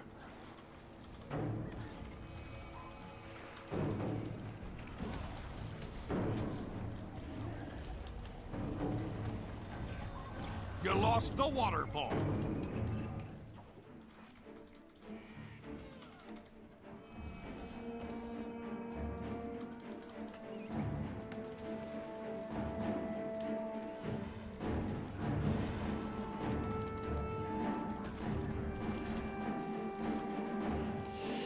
Oh. Lost the Ha quarry. ha ha ha ha.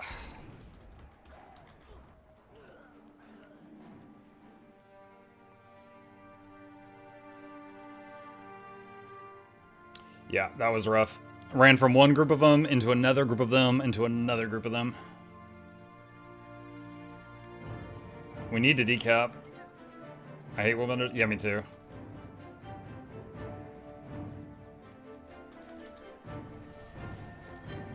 Team decap.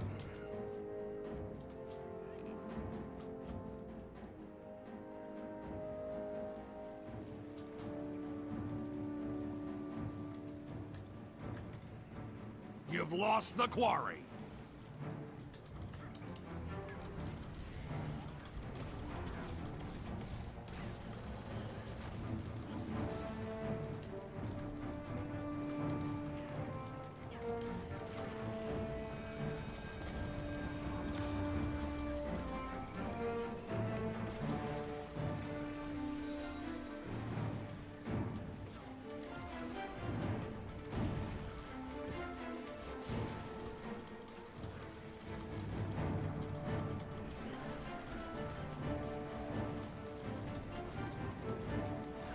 Got her.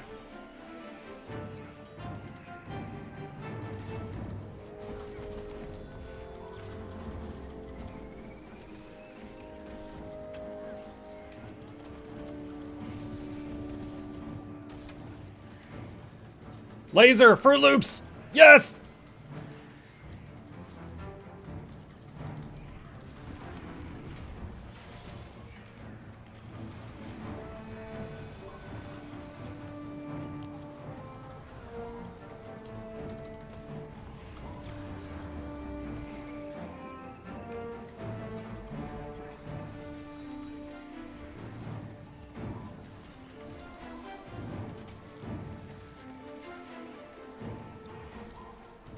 The waterfall is yours. You've lost the quarry.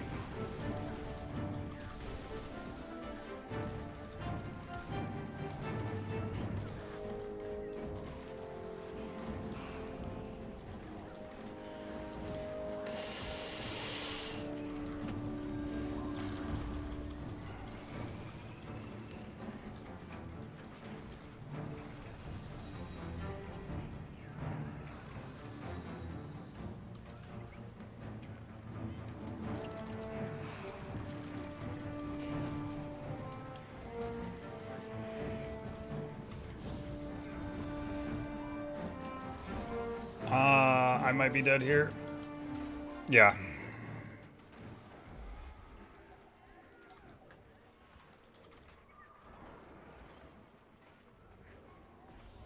GG. GG. Honestly, Fruit Loops was slapping a little bit there. Like, dude, Fruit Loops was doing okay with those beams. That was kind of fun, like for real. Like I lost, but I still had fun. Like the trait. Oh god, I gotta be quieter. There's a trait I'm running where when I pet swap, the pet has quickness for 2 seconds. And the hang on, let me show you this. When I pet swap to him, if I instantly say use the beam, he has quickness while casting it. The first time, like right when I swapped to him, it's a very fast beam, and it caught people by surprise a lot. So like, hang on a sec. It's like I'm hitting this guy, and then it's like swap beam, and then just it does like the sweep, and then he also has like a CC move and a few other things. He stopped a res at one point with the wow, that charge did more damage than I thought too. He stopped a res on one guy at one point with the beam.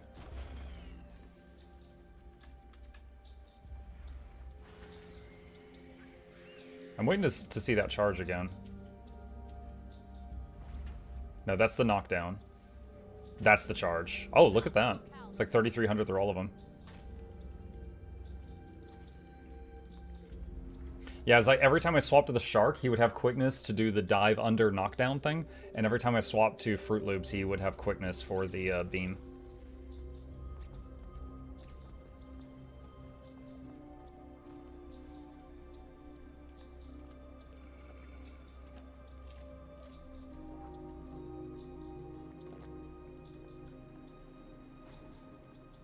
Can you show us your build?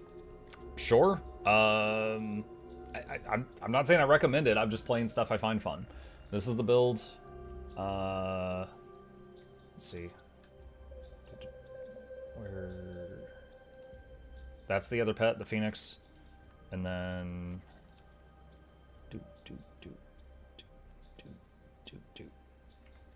That's what we're running.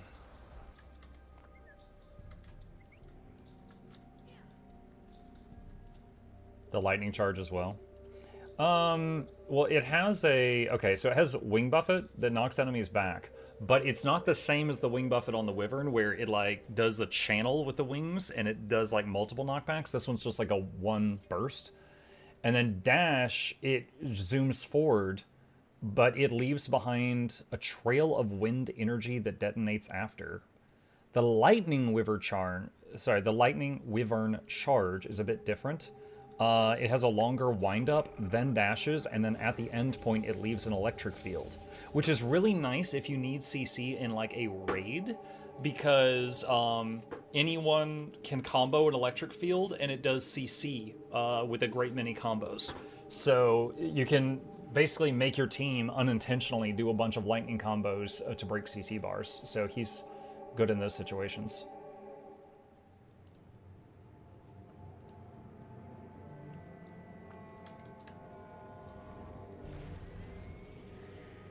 Did he always have the lightning laser?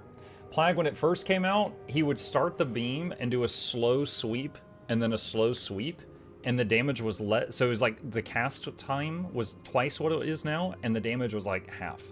So they condensed it, so it's a fast sweep and it's like all the damage at once.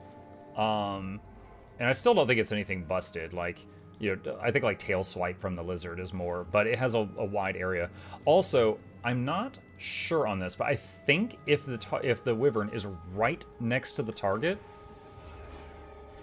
it might hit it multiple times sometimes, but I can't confirm. It didn't happen just then, but I think during the match I saw it at least once.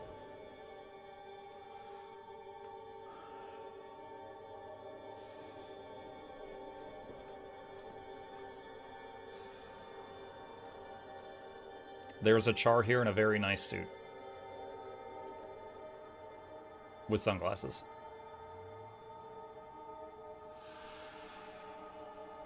Buckchat wants you to go bear and pig. No, that would not be great. I mean, maybe if I was running Bestial Warden, but it's still not amazing.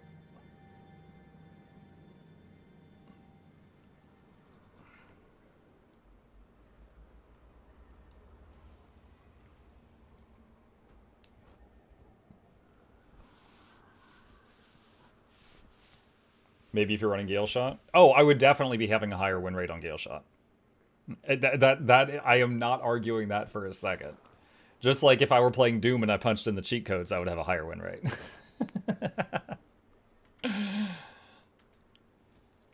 Like, without a doubt.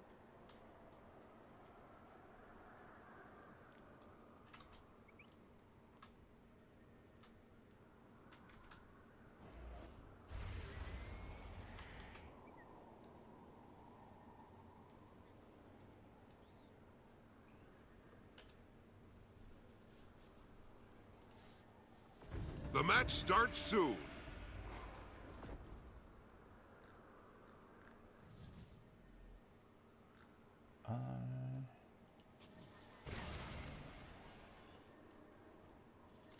Okay, what do we got?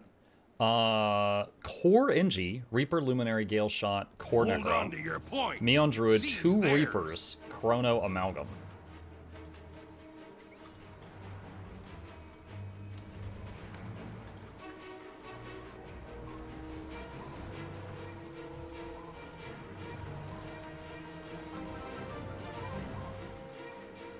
I'm gonna do this just to juke for a second. Forte is yours. Is my pet down there? Yeah, Tony's down there. Point C is in enemy hands. Point B belongs to you.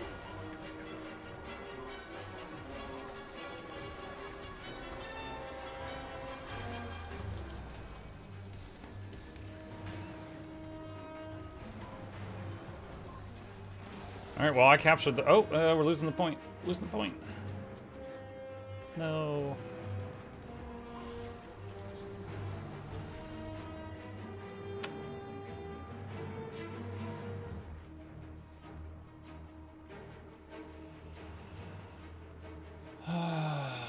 Ping. Point B belongs to you. Oh god, EU. I hit Astral 3 times and he didn't go into Astral form, and you can do that while stunned. That was just lag. Like, I was down there and I was like, Astral, Astral, Astral, dead. Ugh. Crimson, thank you for the 5 gifted subs. Appreciate the support, buddy. Welcome. Welcome, welcome, welcome.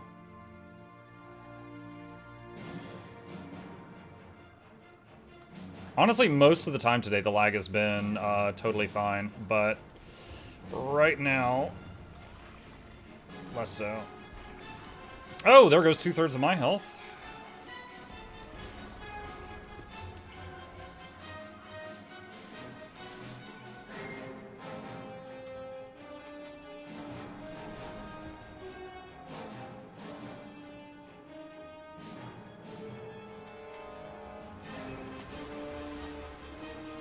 Is this 2 enemies? It is 2 enemies. I'm dead. Couldn't even get to the jump pad because one of them's a luminary. Point B belongs to you. Cores installed. Charging the laser. Makai doing today? I'm doing alright. Hope you're doing as well, good as well.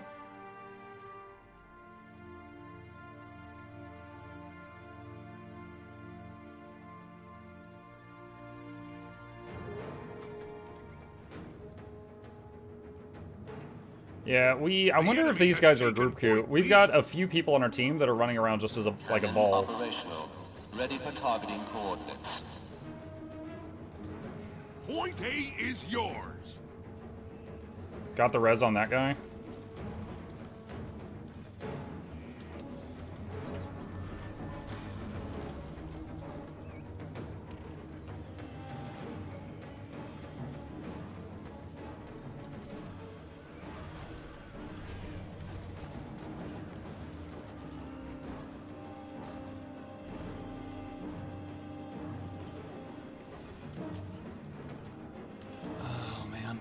Skyhammer calibrated. I'm the only one who came.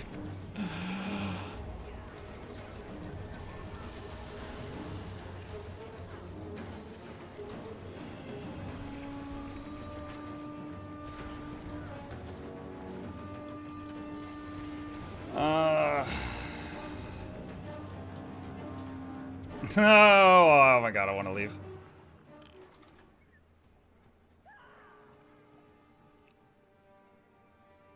Yeah, this is... I think I need to change my mindset for this match. I need to assume that I am playing with bots, and they don't know the game. Belongs to you. I need to go into just like an every man for himself mindset with this. Because my teammates are in this match are never where I expect them to be.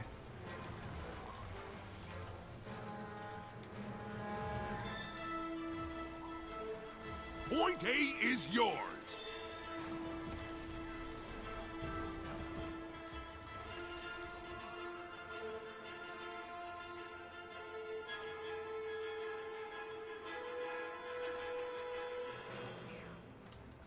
What the hell? Oh.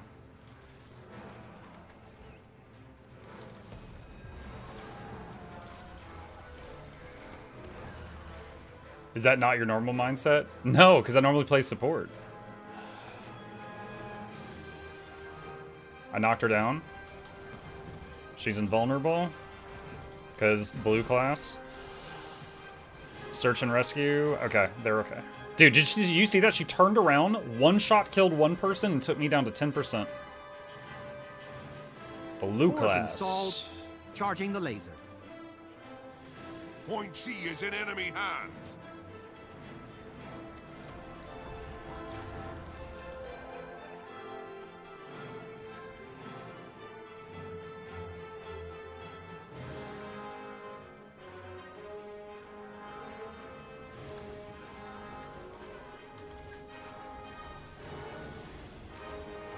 Cannon operational. Ready for targeting coordinates.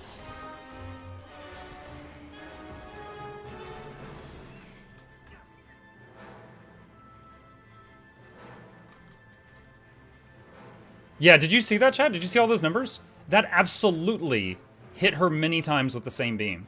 So if Fruit Loops is right on top of him when he does the beam, it will do many, many hits.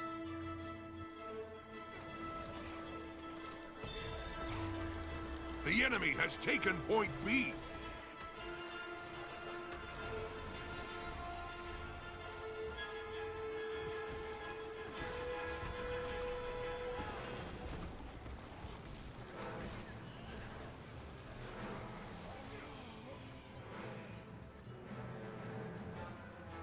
Okay, so it looks like they're gonna cap that.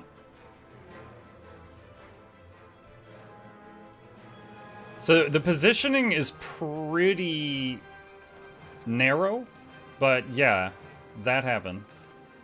Thank you for the drop credits, been lurking. Thank you for doing it here, Callie. I appreciate it.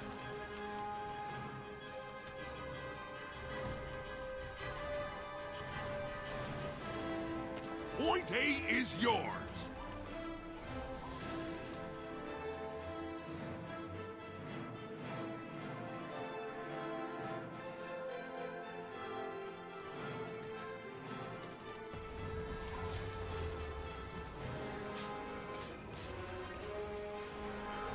There was an elevation change there when he hopped down, so he did not get hit with the beam. Get him, Fruit Loops, yes! Chat, friendship with Devourers is over. Fruit Loops is his new best friend. Point C is yours now. So it seems like I need to stun or immobilize them, get in really, oh god, get in really close. Oh wait, that's my team. Why did it show a red circle? It's my team. I need to stun or immobilize them, get in really close, and then pet swap right on top of them and beam. And it's like 5 to 10 times the damage.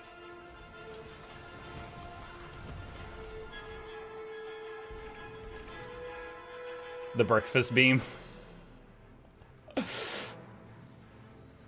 Cores installed. Charging the laser.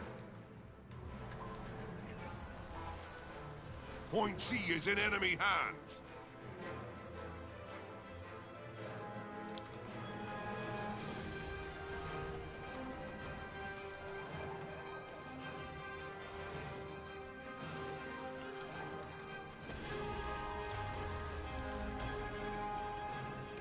Cannon operational. Ah, Ready for I targeting missed. coordinates. Got his pet half dead though.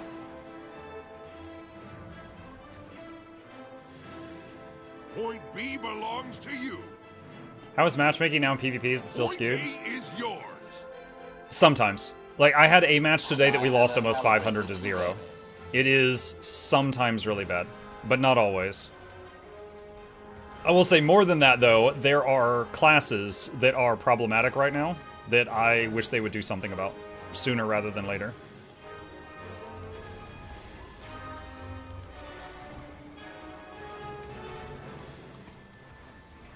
Alright, so I helped cap that again. I'm going to leave that other guy to duel the Gale Shot. Point A is yours. Search and rescue.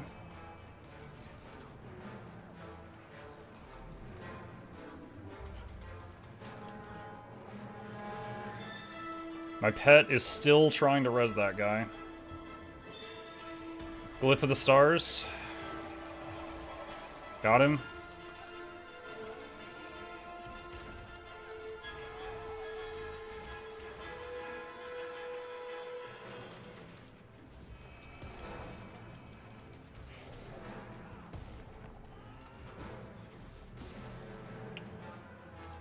I am probably dead here. Gale Shot's after me. Oh, I turned around. Oh my god, there's 3 here. Yeah, I'm gone. I was about to try something to deal with the Gale Shot and then turned around and there were 3. What's the most problematic class right now? In my opinion, Luminary. There are multiple that are very strong. Willbender, Paragon, Gale Shot. But in my opinion, Luminary is the biggest problem at the moment. Point B belongs to you.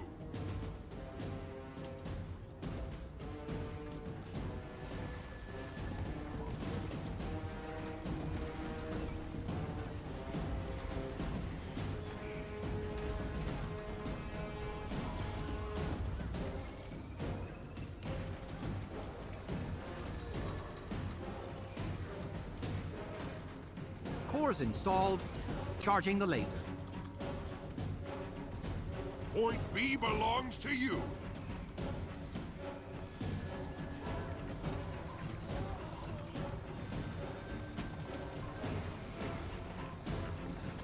Oh my god, my health. What? Point Dude, you've C gone into is Shroud yours now. 3 times in this fight. Stop. Cannon operational. Ready for targeting coordinates.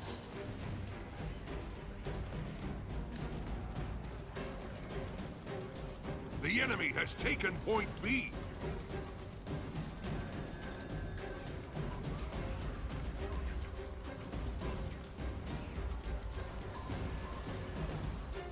I'm out of stun breaks. This is really bad.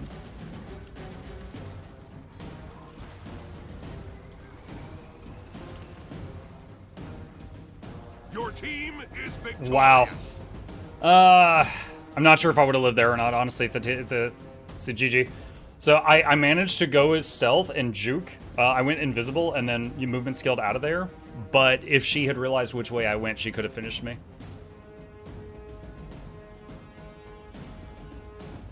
Yeah. GG. GG. That was a close one. I'll save that one. Muk, regarding quickness and Untamed, does hammer work in replacement of dual maces? I don't have Soto. Give me just a second. Are you talking about PvP or PvE?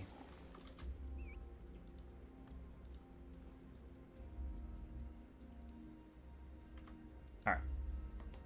PvE. Okay, so I like hammer and maces, even knowing that they do less damage than other options, simply because they have a massive amount of CC and utility. And you guys know I like reviving people, I like cleansing conditions, stuff like that. I love it being a Swiss Army knife. However, if you just want the highest damage possible, let's see what the top Untamed power build is right now. I think it might be Hammer Spear, but I'm going to double check, because it might have changed since I last looked. It's Hammer Spear, but Hammer Sword Axe is right behind it. So either of those, if you learn to play it, can perform very well.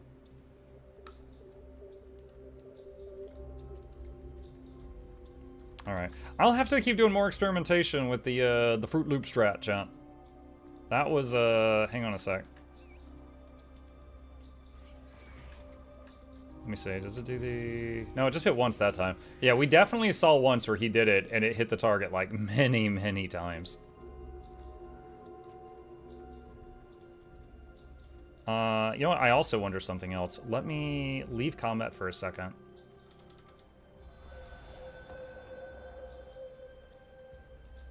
What if I put that on autocast? And let's say I am in combat with him. And then okay. Yeah, alright. So if I have it on autocast and just pet swap and do it, he'll just immediately do it. I have the Aurian Precursor weapon box, and I was wondering what weapon would you say is the most versatile weapon to craft first? I think the only weapon that is usable by all 9 classes, assuming you have their elite specs, is sword.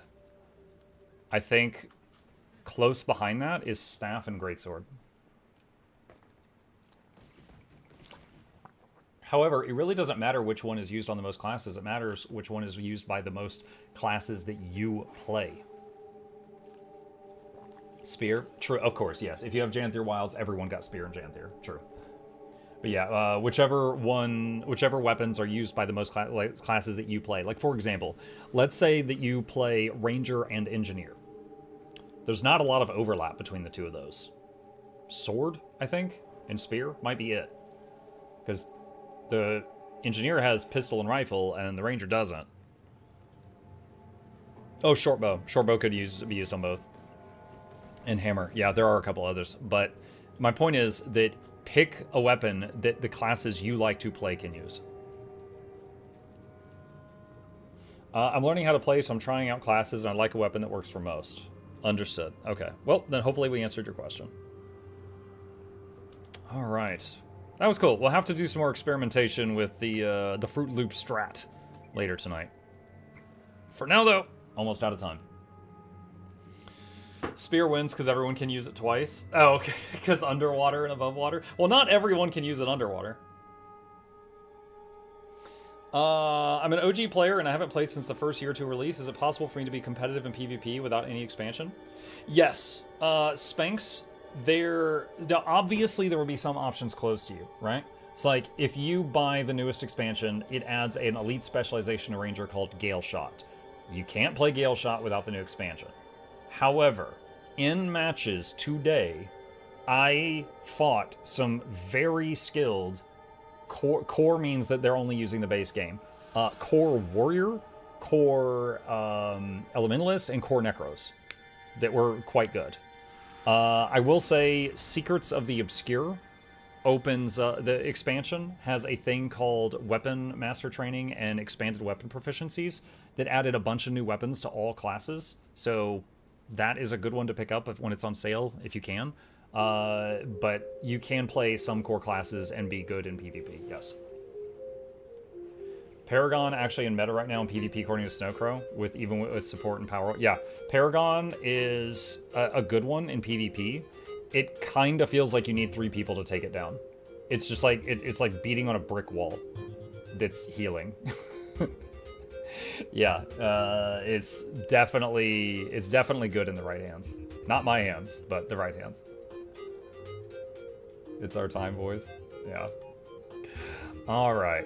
Cool. Chat, had some good games, had some bad ones, but overall, had fun. Hope you guys enjoyed the show. I've gotta head out for the day. I will be back later this evening. If you This is your mandatory hydration reminder, chat. Hail Hydrate. Mukluk sip. As always, chat, if you enjoyed hanging out with me, be sure to hit the follow button on Twitch, subscribe to the YouTubes if you haven't already. There's 2 links in the chat for the YouTube channels, and a special thank you to the Patreon. They keep this channel alive with their support, could not do this without them, and there's a link to that in the chat if you're interested. Shilling complete. Let me find someone on the Guild Wars 2 section to raid for all you people trying to get drops. Let me see who is live. Fandral? I raided Fandral yesterday. So let me try to spread it around a bit. I think I got Sylvari X Reaper in the last 48 hours too. I guess, okay, we get Shellafrag. Shellafrag doesn't stream much these days, so I haven't seen him around in a while. Alright, Cello is known for being a musician, a doctor, and rich. So he does a lot of giveaways.